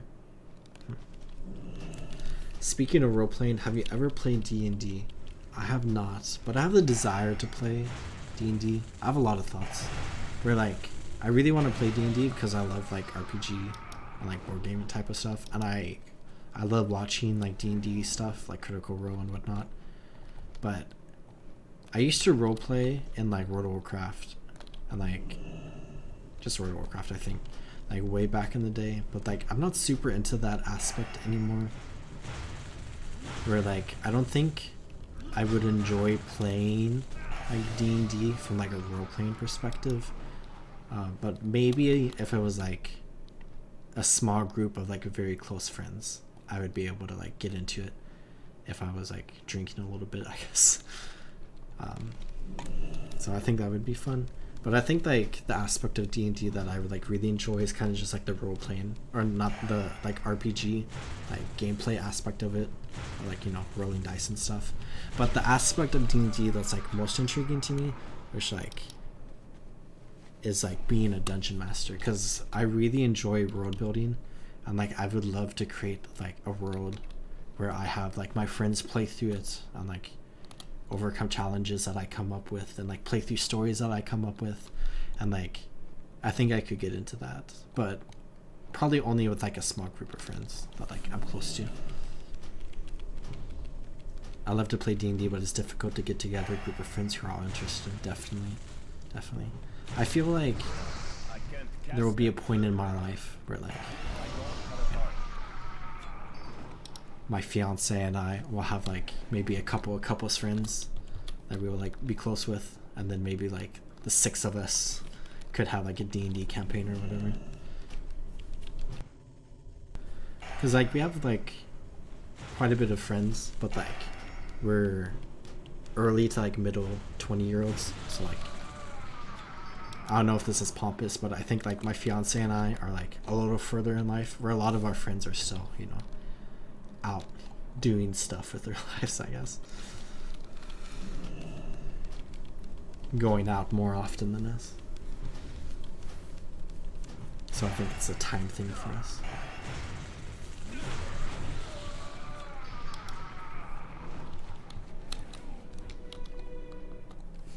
But I would definitely love to create like a world and like have people play through it. Or just playing with friends in general. Or just having an opportunity to hang out with friends is always great.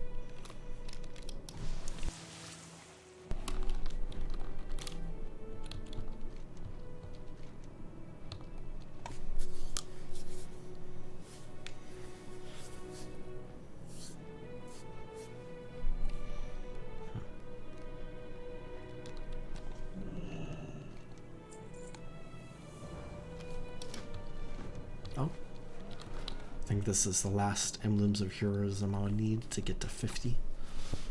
I'll have 54.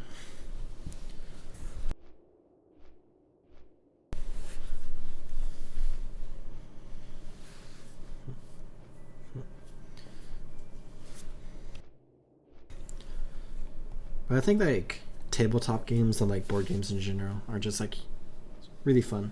Like you always play it when you have like friends or family over or whatever. But I'm excited to have like a larger board game collection in general when I'm older. And just whip out random board games all the time.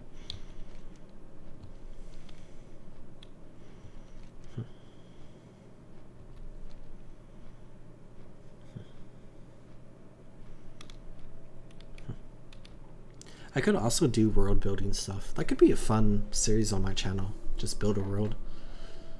But do world building outside of D&D. I remember as a kid, I would like draw maps all the time of like worlds in my head that I'm making up, like fantasy worlds and stuff like that. And I'd come up with like stories and like dungeon layouts and stuff like that. Which like looking back on that now, that's like perfect for like D&D. But I remember I just loved doing that all the time as a kid. I should probably I don't know. It's probably the right word. I could pick up that hobby again and have a lot of fun with it probably. I really enjoy making a story. I tend to create big, overwhelmingly powerful threats like the Empire from Star Wars. I find it fun to have a main character up against a threat that genuinely feels threatening. Definitely. I really love, like, I guess the literal use of world building, like making maps of like places in the world. And I think that stems from like playing RPGs like World of Warcraft and like Guild Wars 2 and stuff that have like big expansive world maps, like this one for example with like Kalimdor, Eastern Kingdoms, and Northrend. And like I just love coming up with like random ideas for like what those places could be, like the Outlands. And I have like maps, I think in a box somewhere that I made when I was a kid, of like a bunch of different worlds.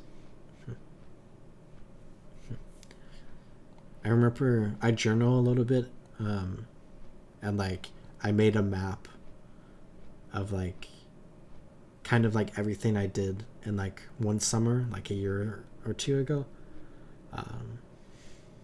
Where like I made like a random map of like a fantasy world, but then like I made a town and like I named the town after like the specific like place or thing I did, and I did that and like put little dots around with like timestamps at like each location.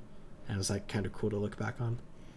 It feels like you're naming all the things I grew up doing. I also drew maps of fantasy worlds.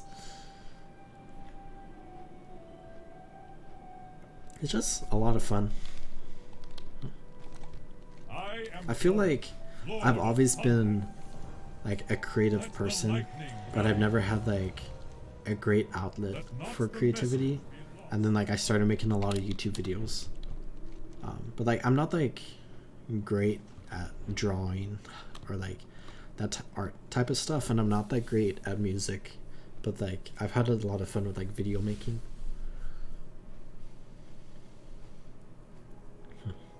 I turned a few of them into custom Risk boards because that was my favorite board game growing up. That's very smart.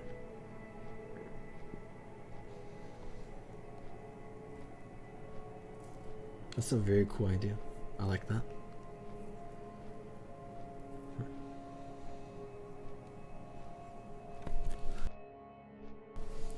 I like came up with a board game on Board Game. Oh my god, what's it called? Board Game Simulator? Tabletop Simulator. That's what it's called.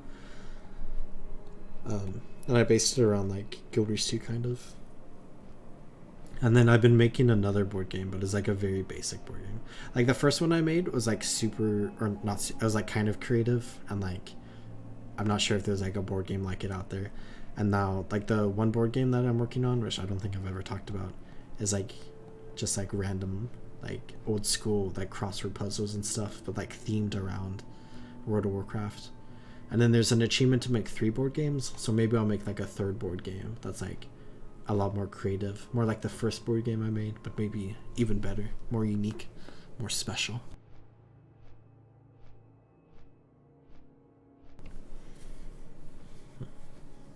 There's like Tabletop Simulator is fun because you can just make a board game where like your ability to make board games in real life is like a little bit more limited, because like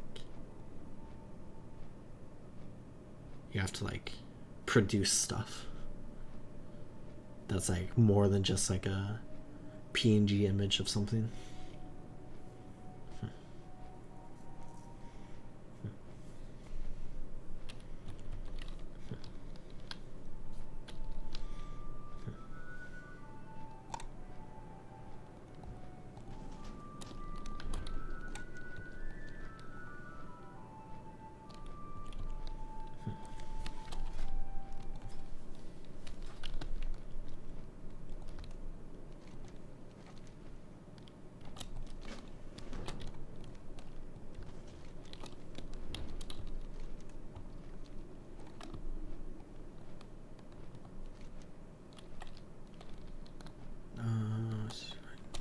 Fioran's Anvil. Okay. Now that I'm thinking about it, I made a ton of board games growing up when I was like 5. I really enjoyed making custom Candyland style games for my mom and I to play. Good memories. That's very fun. That sounds fun.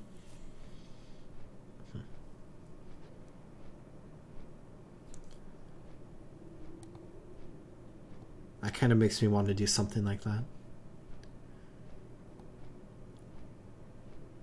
Plus, like making like custom boards of like already existing board games can be like fun, because like you already have like a foundation to like work off of, and then you could like make something different or crazy or unique. I guess different and unique are the same word.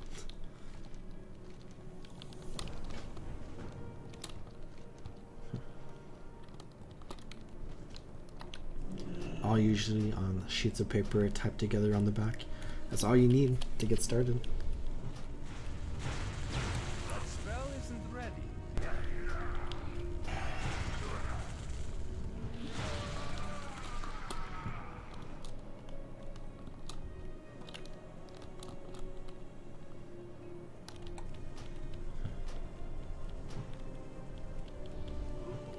I can't cast that yet. That's still retro.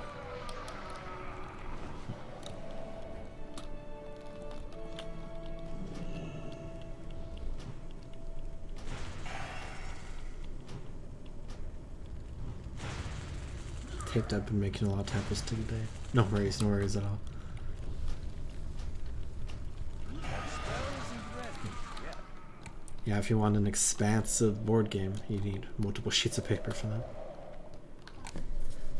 But I think like the basic stuff is like, you know, super fun.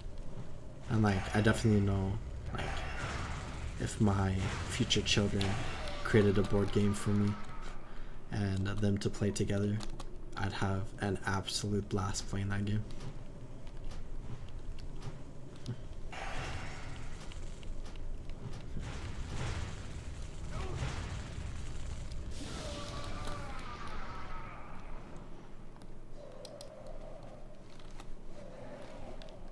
What am I doing wrong here?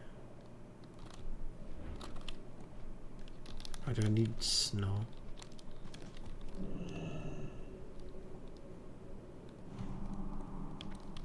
Oh, I need to be on Snorri. Snorri. I don't know. Gather snow in the throat of the Sealing Revenants, I think. I was just killing them normally because I didn't read the quest. That's why you read things. I can't cast that yet.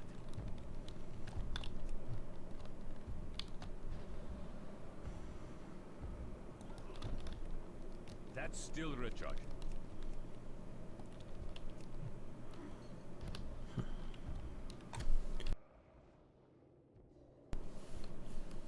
That spell isn't ready yet.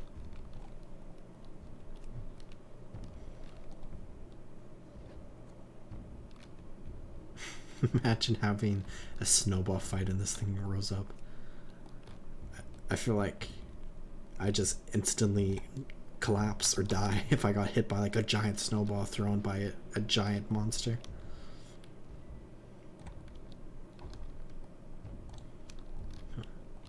It is effective at putting out fires though, so we have that going here.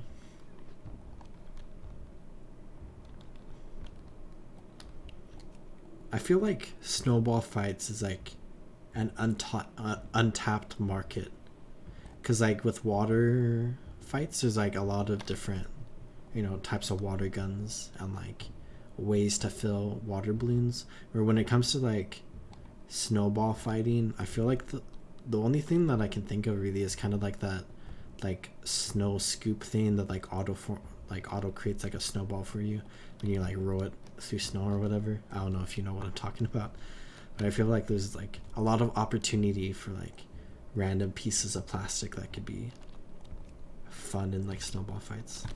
Like, are there snowball fight guns? And could you make like a snowball fight like catapult or whatever, where like it's like a catapult but like you can like roll up like a massive snowball to launch it? I feel like it could be fun. Maybe a little too much, because like the old-fashioned classic basic snowball fights is like good enough. But there's always the opportunity for ingenuity.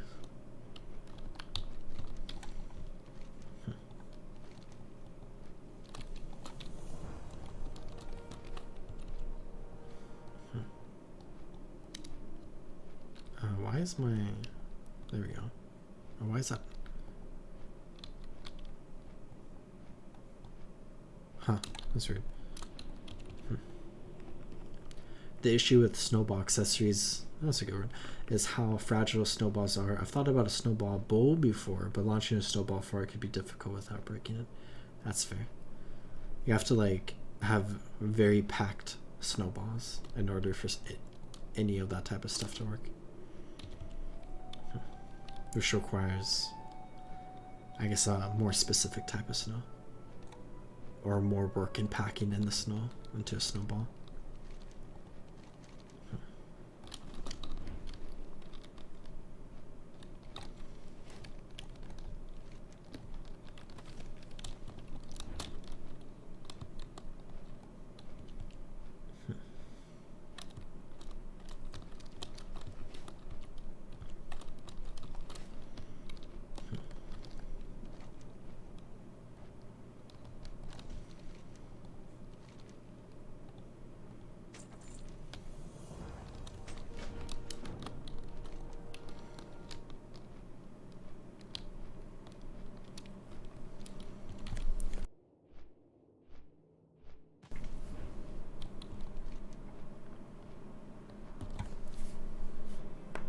Maybe I'll go do the quests over here. Could do Winter Grasp at midnight, and then I could just stay up late and reach level 80. Do a few more quests after. Maybe I'll get to 80 in the next 25 minutes. Or less than 25.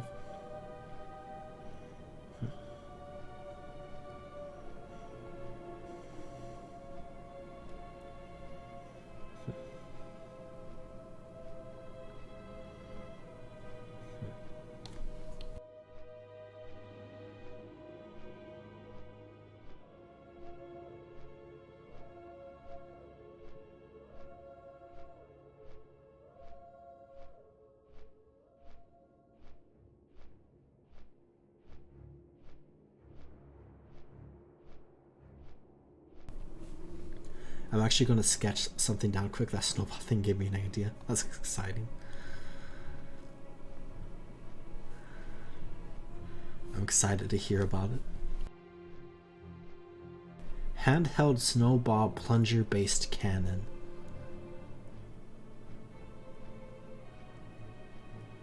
So like basically using like a plunger type of launcher to launch a snowball. I was trying to think like what would happen if you like took a snowball or like a large snowball and like you put it in a plunger and then you like grabbed it and like plunged it back and then like let it go forward. I feel like it wouldn't go far. But if you had some sort of like a way to, what's the word? What's the thing?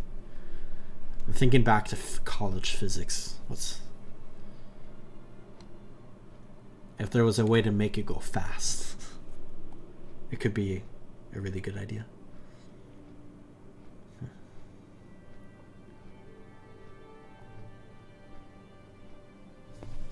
There was a way to make it accelerate. What are you doing in the mountains?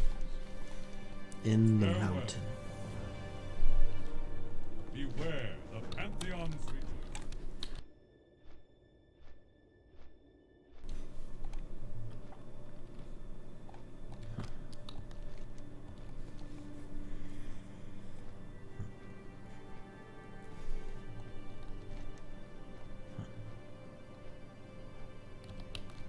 How many quests have I completed in this zone?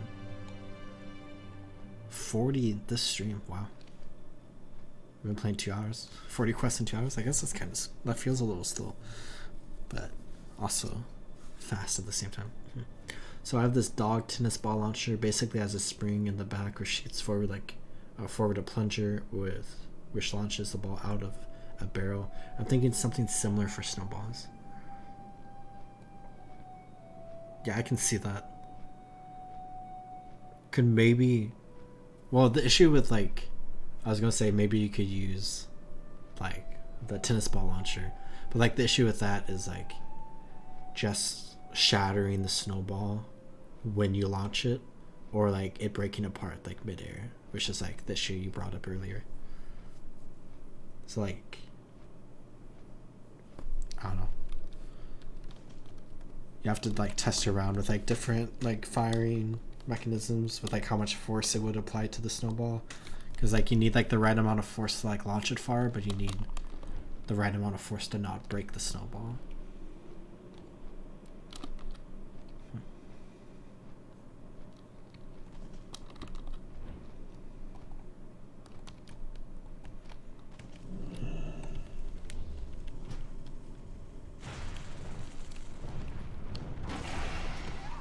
But if you come up with a design, go on Shark Tank, and then give me. I'll go with 10% of revenue. Imagine a snow shotgun just loosely scoops snow into a super strong plunger cannon. That's fun. You just like, it's kind of like a shower at that point. You can just shower people with a bunch of snow. I think that would be fun. I wonder if there's like a way to make it like be able to hold like multiple shots at once, so then you can just like rapid fire like shotgun blasts at like a random person that you're snowball fighting against.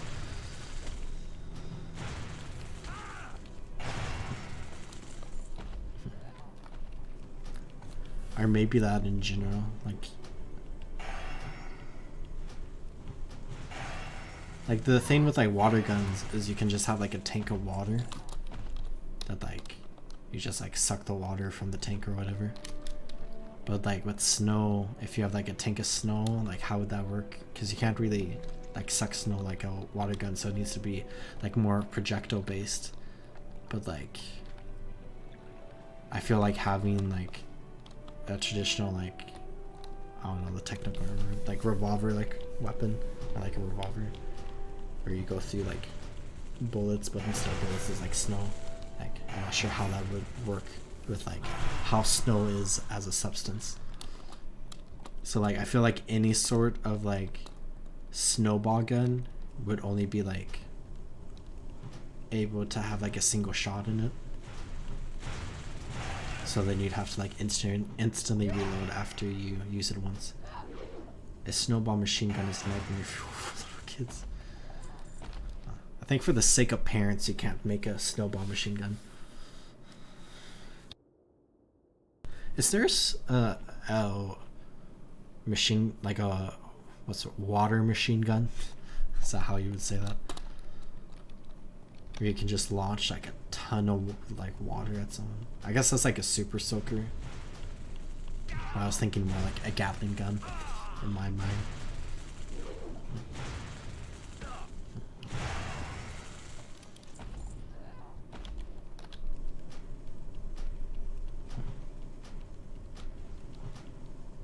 I can't cast that yet. That's still recharged.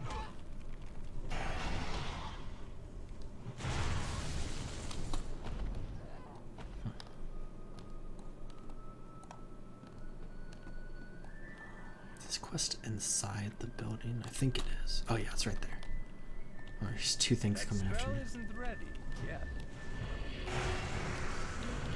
That's still recharged. I need to target something first. Well, actually, if you had a plunger tube with a second feeding tube at the top, you could have that work as a magazine. I see. I think there's a lot of fun ideas you could think about with this. Of course, the hard part is manufacturing it.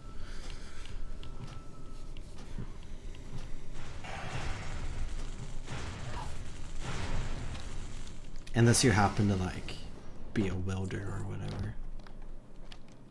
Or have the ability to make things out of plastic with like machinery. Or not machinery, whatever. The plunger and the spring. After shooting, you just load back the plunger and you're ready to fire. I see.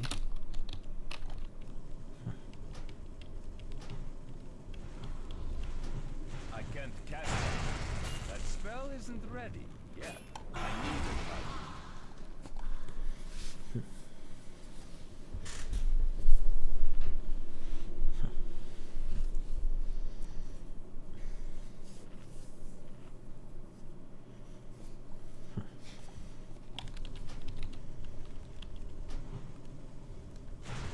I can't cast that yet.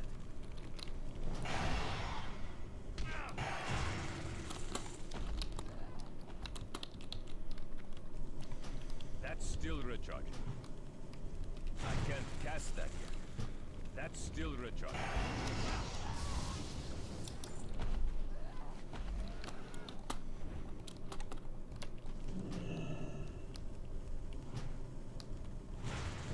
That spell isn't ready yet.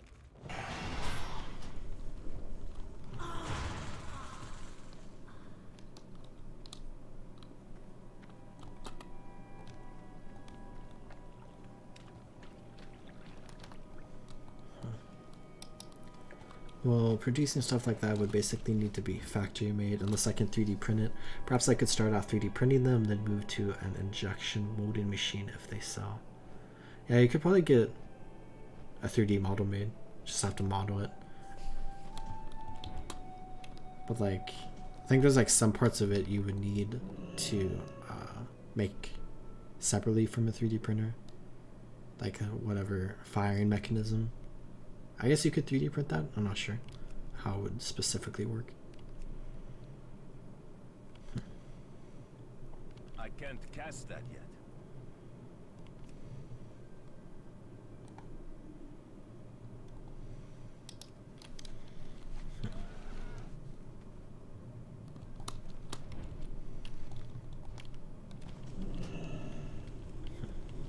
That's still recharging. That spell isn't ready yet.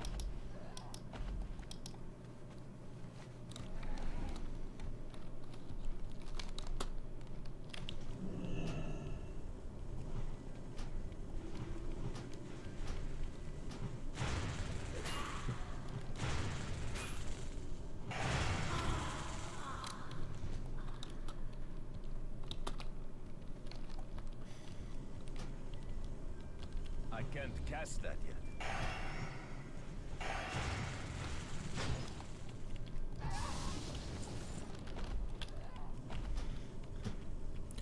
I used a 3D printer a lot in high school because I took like a couple of art and design classes in high school for like digital design, and I made a few like 3D printed stuff like a keychain, and I kind of want to get back into it, but I need a 3D printer in order to do that. I guess I could begin by making Blender models, which I like messed around a little bit with like after high school, but like never got super into it. I think it would be cool if I could like incorporate like Blender modeling into like videos somehow, so I could like learn that skill, but then also like have it be for videos. I think there's like 3D animation stuff you can do with Blender, so that could be fun. A lot of work though, and a skill set that I don't have a lot of experience with, other than like the bit of 3D modeling I did in high school. Spell isn't ready yet. That's still retarded.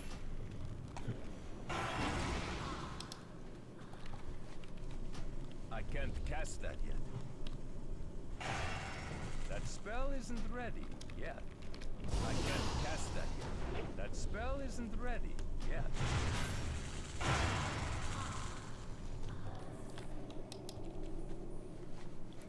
Mark Rober made a snowball machine gun years ago. Why don't I remember that? Mark Rober's like one of my favorite YouTubers. I don't remember that. Should go rewatch that video, or watch it if I haven't seen it. I remember he made like the tennis ball machine gun that he has at Crunch Labs, which is very cool. Had a back-mounted flamethrower style ammo system and everything. I see it.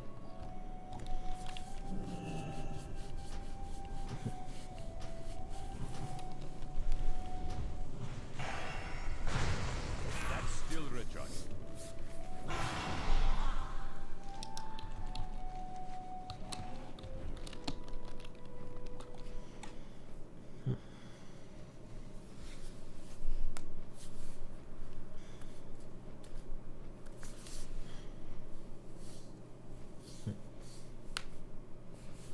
Ooh, my wrist.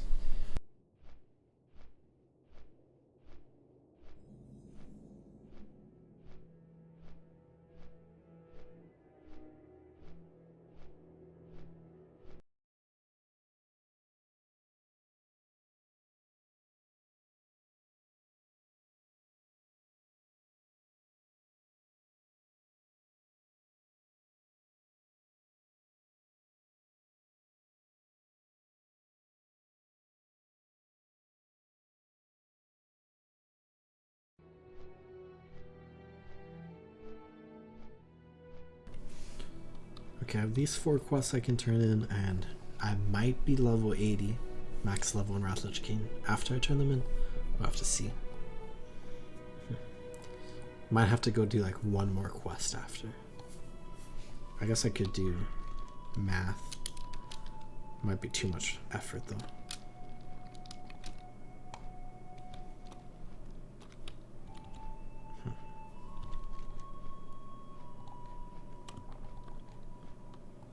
Okay, I did very rough math, and I think we'll be max level after turning these in.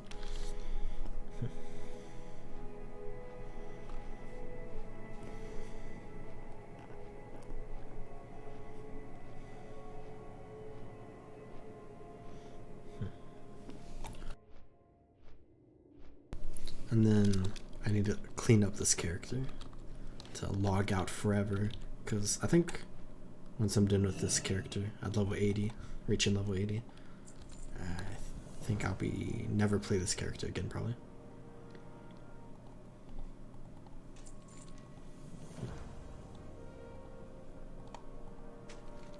Oh, I might need to go do one more. That's embarrassing. Oh, my poor rough math skills. Okay, let's try to get the one more quest in before midnight, so I don't have to come back to the Storm Peaks.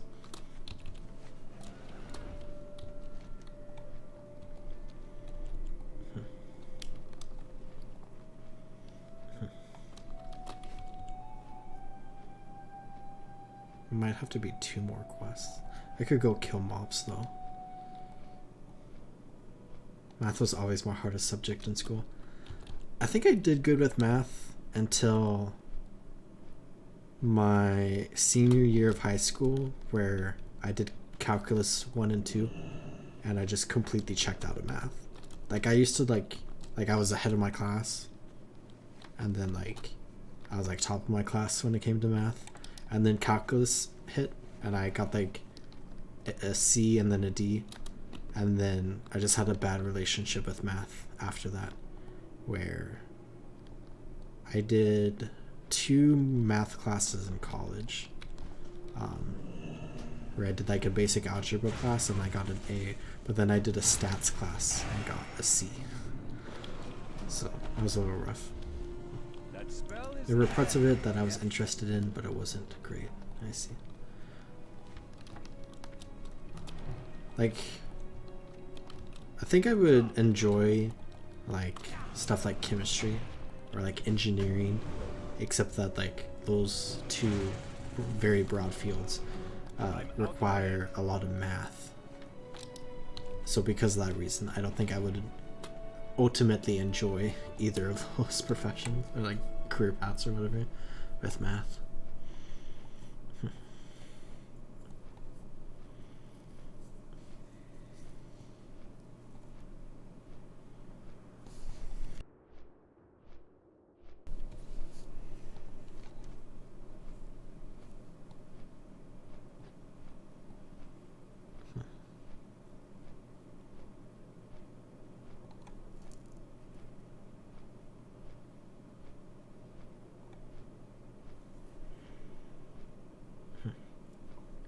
English and history were my favorite subjects, but science was always my favorite. Yeah, I really enjoyed chemistry in high school. To which like I started majoring in chemistry in college, but then I changed my major when I realized that it wasn't a good fit for me. But like throughout like high school and middle school, like history and like geography were always like my favorite subjects. Not so much English, but I liked English a decent amount.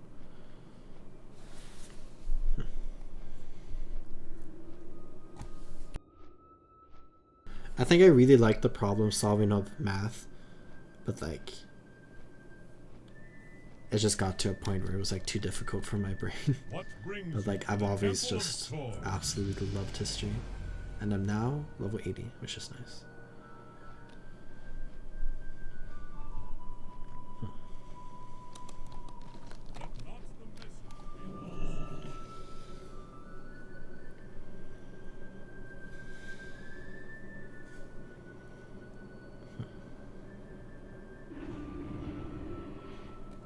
I still go down like Wikipedia rabbit holes like all the time. I'm just like reading like random like articles about history and like random events and like wars and whatnot. And I kind of wish I was like more into it a bit. Where I guess I've been like working on like a second channel a little bit that like I guess I feel like in my brain it's kind of going in the direction of being more of like a history based channel, which is fun.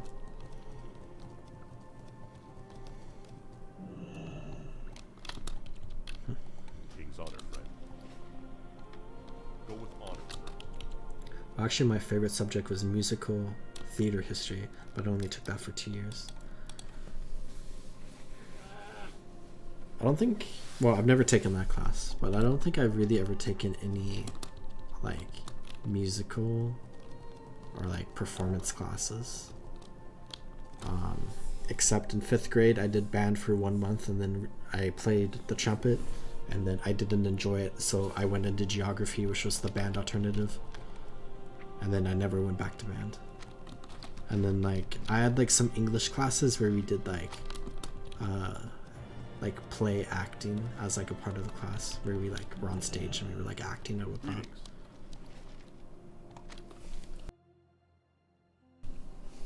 Have you seen any musicals like Les Miserables or Jekyll and Hyde?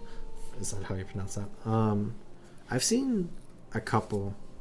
I've seen Hamilton several times, and I want to watch more, but I don't know why I haven't. I just haven't, I guess. Salutations! if you have any recommendations for me. I guess those two. Les Mis is like my fiance's grandmother's like all-time favorite, like anything ever, I think. So I should probably watch that.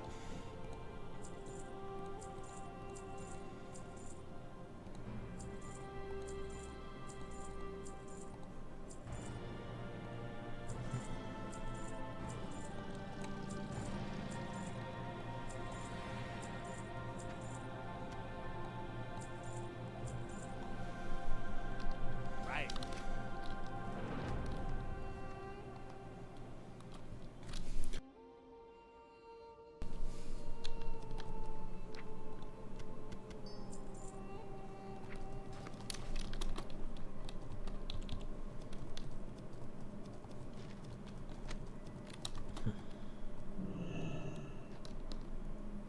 Light be with you. Relic of Ogiar.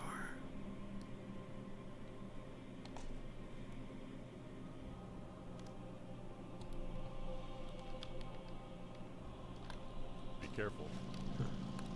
Those are my top two. I saw Les Mis on stage, but was never able to see Jekyll and Hyde. I think, like, I watched like some movies and stuff, or like movie versions of plays. I think the only play that I ever saw in person was like a high school production of The Sound of Music, which Well is a classic.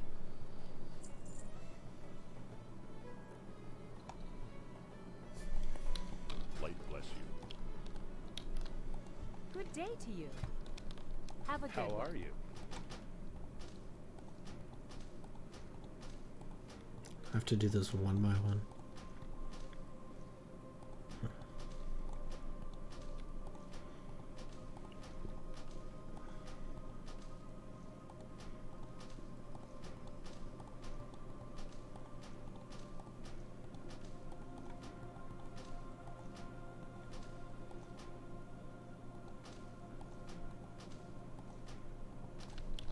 Have a good one. Yeah, I think my fiance's grandparents watched Hamilton, like the original cast, which is pretty fun.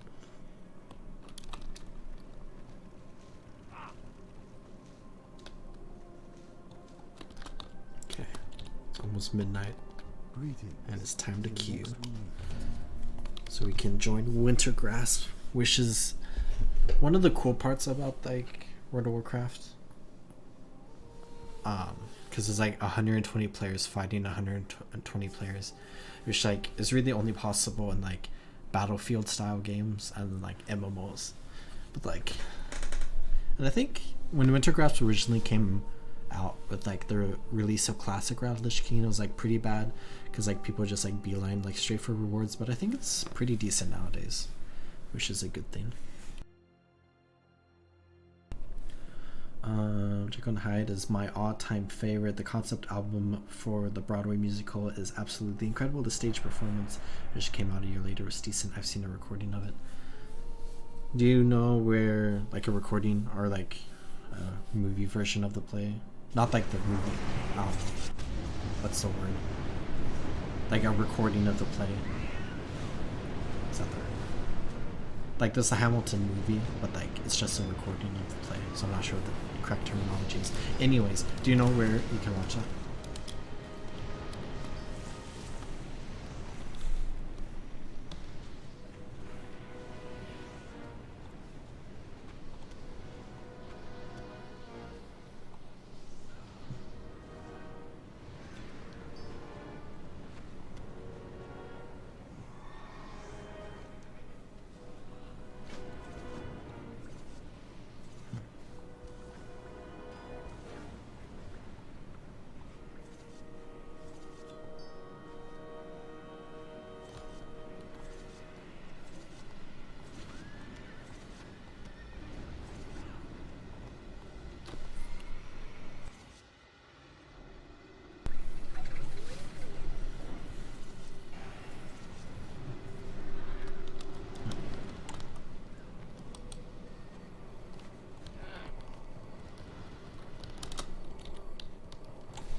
guess I'll also write that one down so I can look for it later.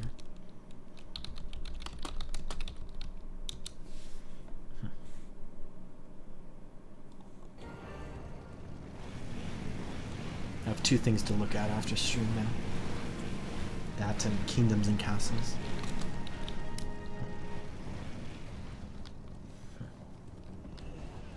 I'm gonna go this way.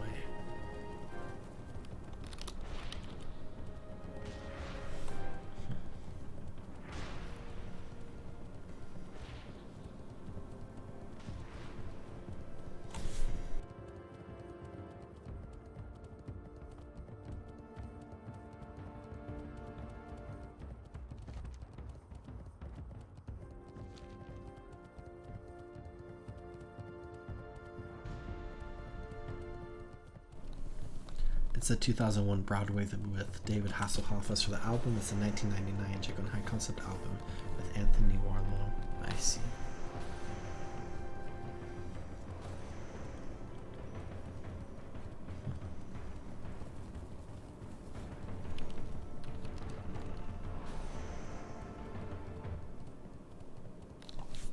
Act 1 is rather calm, but the songs and story following is fantastic. I see. Don't spoil anything for the story. I may watch it.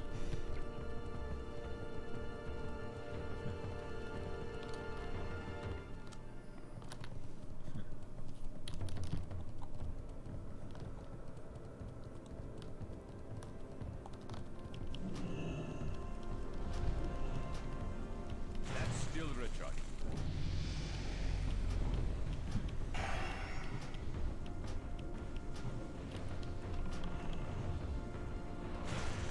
I can't cast that yet.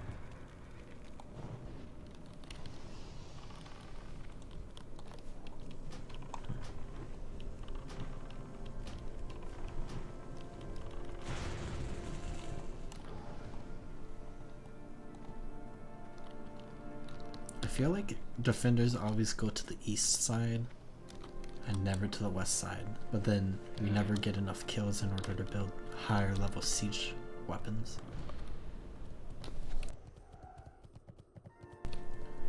Musical theater isn't everyone's cup of tea, and a good amount of people are bored by the idea, but I really enjoy them. I think musical theater from like me performing is not something like I've ever been interested in, but I've always enjoyed like watching musical theater. At least like starting like high school. I remember watching some stuff when I was a kid and like I was bored, but I think like once I was in high school and like into college and like post grad, like That spell I've isn't enjoyed it. ready. Yeah. But it's just like another one of those same things that like I haven't not gotten into it for like any particular reason. It's just like not something I've spent a lot of time getting into. I can't cast that yet. Which just means there is a large amount of content for me to consume once I get into it more. The image on stage was incredible. That's good. It's nice you got to experience that.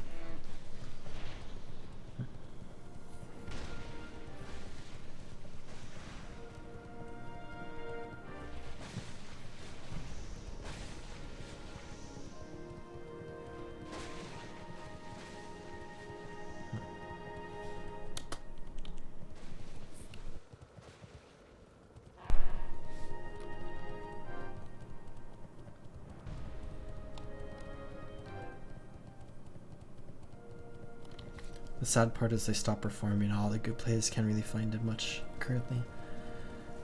Yeah, you can only perform plays with like a set crew for a certain amount of time, because other people move on to do other things. Hi, you're a tall one. Be seeing you. I feel like a lot of like super popular plays will get like new casts performing the plays for like large audiences again.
So I don't think there's any defenders right here. It's kind of crazy. 120 people on the other team and no one's right here. That's still recharging. I guess that's a good opportunity for us to breach this wall and destroy this tower. That's still recharging. I can't cast that. That spell isn't ready. Yeah. That's still recharging. I can't cast that yet. That's still recharging. That spell isn't ready. Yeah. That's still recharging. I can't cast that yet. That spell isn't ready. Yeah. I can't cast that. That spell isn't ready. Yeah. That's still recharging. That spell isn't ready. Yeah. I can't cast that. Oh, there's a Still recharging. someone is shooting us with a cannon. I think we can get under the cannon before we get destroyed. But it just depends on... Can we break this wall? Or is it just the middle one? I mean, the two of us might be able to breach this wall and maybe deal some damage to the front door, but it might take us a little bit longer in order to get there. It'd be nice if we could break this wall, but we're so dead. Knock them off though. Let's try to blow them out a little. I think I'm actually gonna die. I think. Let's release Spirit. Maybe come back in with a demo. Yeah, they'll get reran and reimagined eventually. That's why so many musicals are hundreds of years old. They keep getting readapted throughout history. I remember reading a lot of Shakespeare in high school. Which, like, are there Shakespeares with like musical like elements in them? But I think it's mostly just like old-fashioned plays. This looks really cool. 120 versus 120 is wild. Yeah, we might see in a moment some large-scale fighting. Like we can see on the hill over there, there's people fighting. But I've just not gone and done it. But I should defend this workshop. That's still recharging. We got a decent amount of damage done to their base. We're on offense right now, so like they're defending like a massive base that we have to like break the walls and get to like a core in the center to like capture basically. Where we have 3 towers on like one part of the map that we could defend if we wanted. But like people typically don't defend them because it's kind of a waste of time. But like each tower like takes 5 minutes off the attacker's timer, so we only have like 15 minutes to attack really. Oh, we just lost this.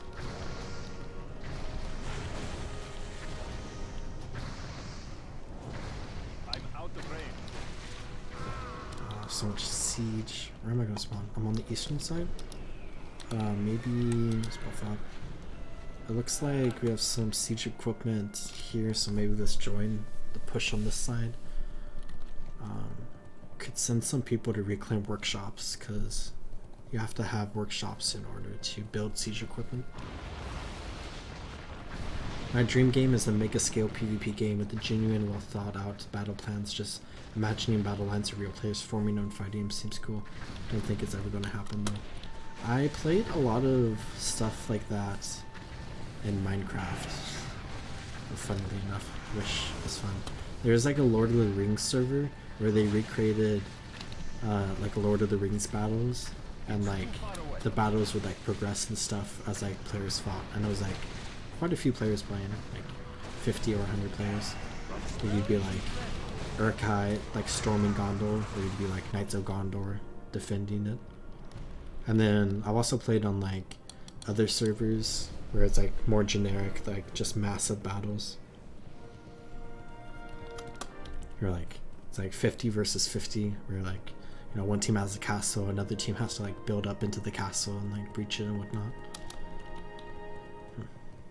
Do you remember the IP of the server?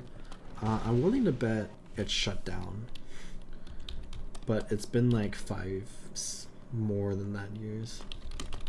Battle Minecraft server. Let's see if anything comes up.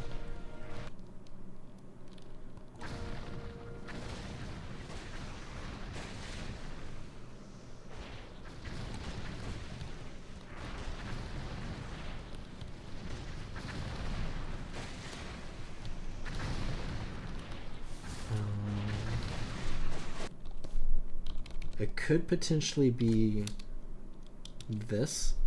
I'm not 100% sure.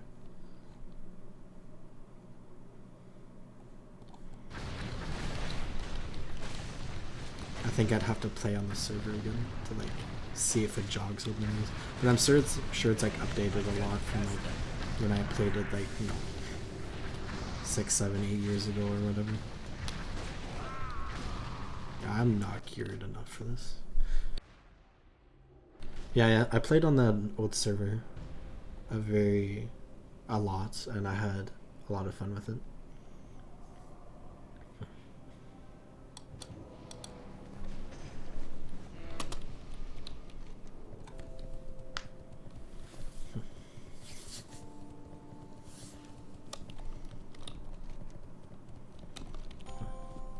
But it's just nice to have like massive battles. I've always enjoyed like that type of stuff in Minecraft, and then like this is always fun, even though I'm like dying instantly over and over. Maybe I should go more healer routes and just hang back a little bit and heal people up.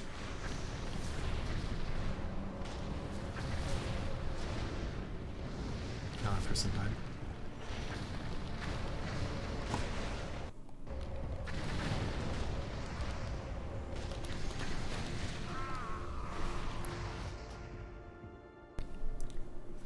Goodness, those builds look incredible. I'm looking at the server info right now. It must have taken forever to make. Yeah, based off like what I skimmed through of that page, even if like the old server I played on like shut down, it's probably pretty similar to like what this server is. Like just massive siege battles and Lord of the Rings themed Minecraft worlds.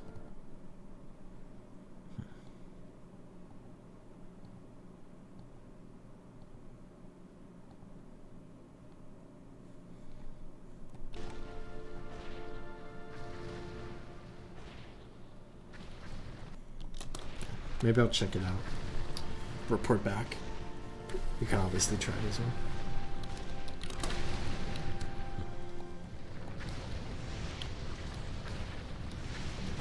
That's still retro.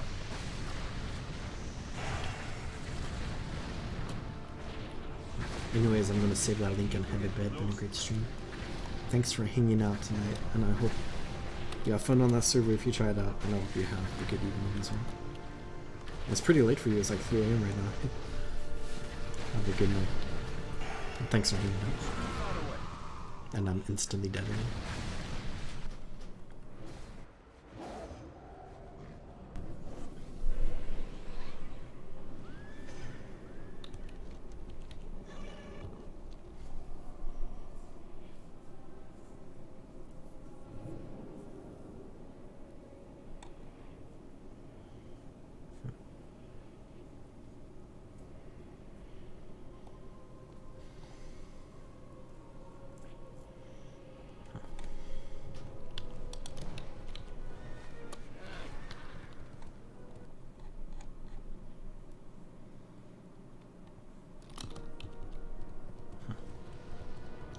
Looks like a big battle. It is a big battle.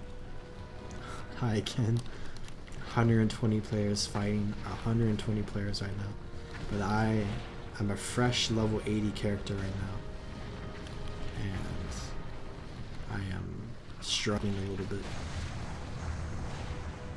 We've been streaming a long time today. Yeah, I'm like 2.5 hours in. I always like stream in the evening because that's like when I'm able to stream, and then like I always get tired and like go to bed, which like I think I'm like 5-10 minutes away from that point. So like I feel like my streams are usually like pretty short. Or like if I started streaming at like noon, and if I had like the ability to like stream all day, I could stream like 8-10 hours probably and have a lot of fun. But like it's approaching the end of my day. Is this like a World vs. World, or is it against NPCs and environments? It's like pretty similar to World vs. World.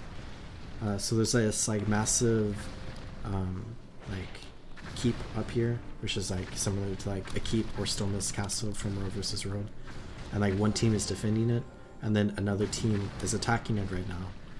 Where we're building like siege equipments, like this demolisher that's launching like massive boulders, in order to like attack. Where they have some siege to rain down upon us as well that we have to overcome. And you just have to like break the defenses, push through their forces, and get to the center of the keep to capture it.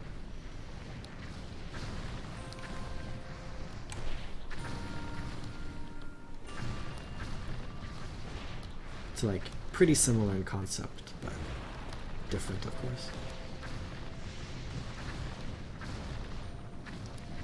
I think like the biggest difference is that like there's siege that like you move around on, so you can make like 3 different types of siege engines that you like drive around the map.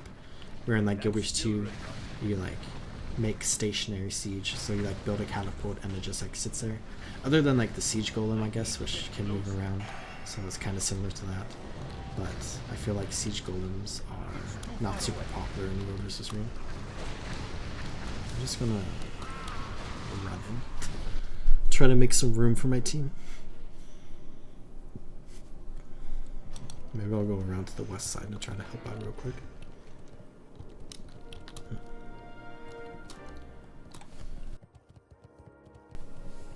Doesn't look like it's going so well. How do you know he's winning? I guess if you're getting close to like where you capture like the base at like the final point of the base, I guess you're winning. But there's this timer at the top that like starts at 30 minutes and the game ends when the timer depletes, and the defending team can actually go out like further into the map and destroy 3 towers, which they've done, in order to like deplete the timer a little bit. But we only have a set amount of time in order to like breach all the defenses and like capture the like fortress here. And it is indeed not going well because we are not super close to doing that. At least I don't believe we are.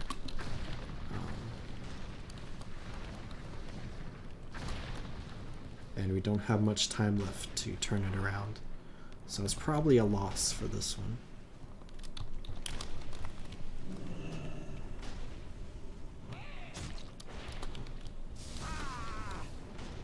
Oh, I'm like about to die again.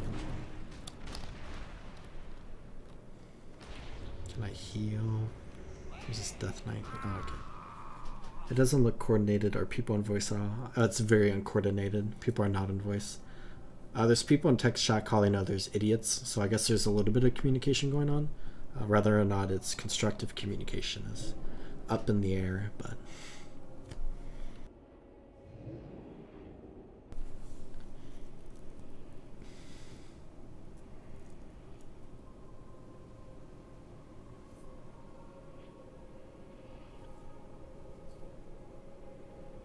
Random chaos. A lot of Leroy Jenkins. Absolutely. We've broken a lot of the outer defenses, but we've never been able to get a good like foothold inside their base to like get through like the inner defenses. Like they've kept us like pretty pushed out. So they've been good at defending.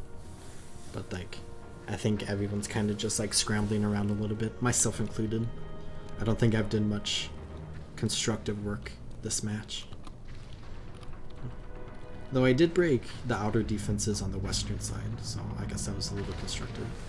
But then I got destroyed when they found out that we were on the western side, because it was a little bit of a sneak attack.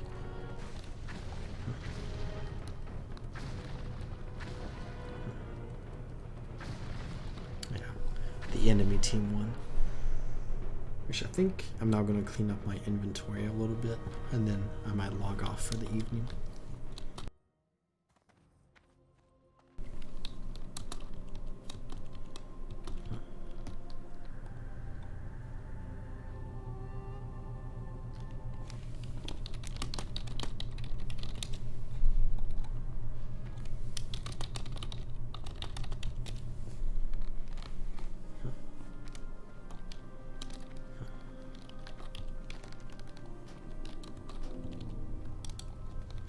think I got, yeah, a little bit of PvP currency.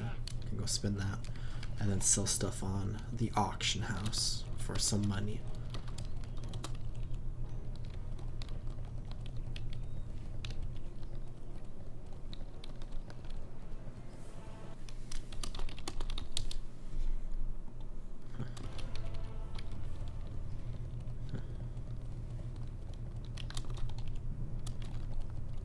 Portal to Theramore.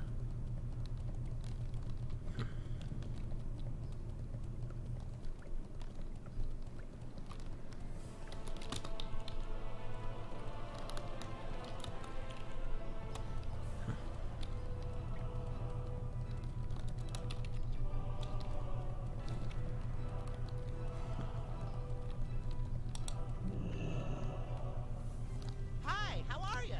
Alrighty then.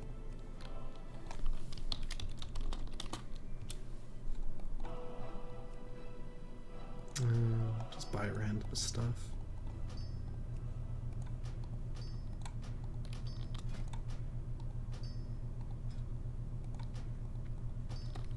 For the Alliance.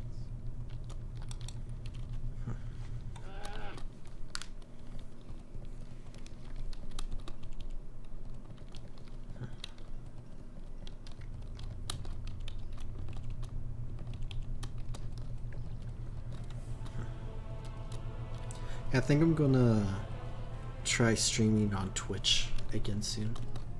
Have some fun with that.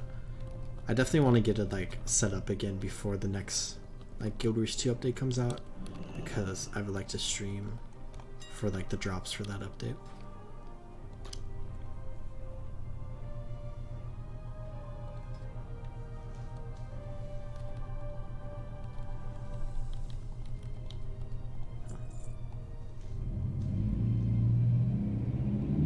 That is a loud car.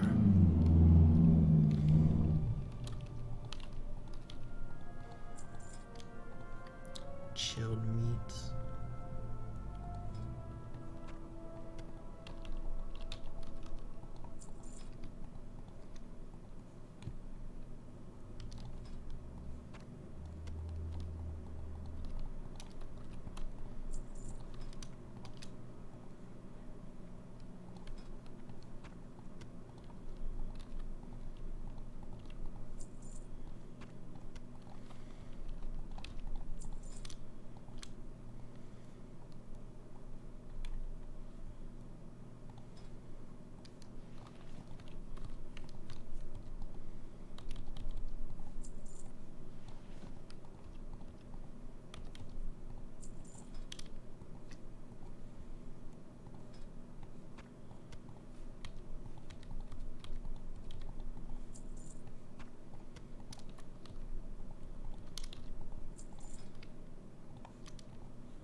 Okay. Now that I'm done typing all those numbers in, I think I'm going to go ahead and log off for the evening. So thank you for hanging out with me. It's nice to chat with you as always, and I hope you have a good rest of your day.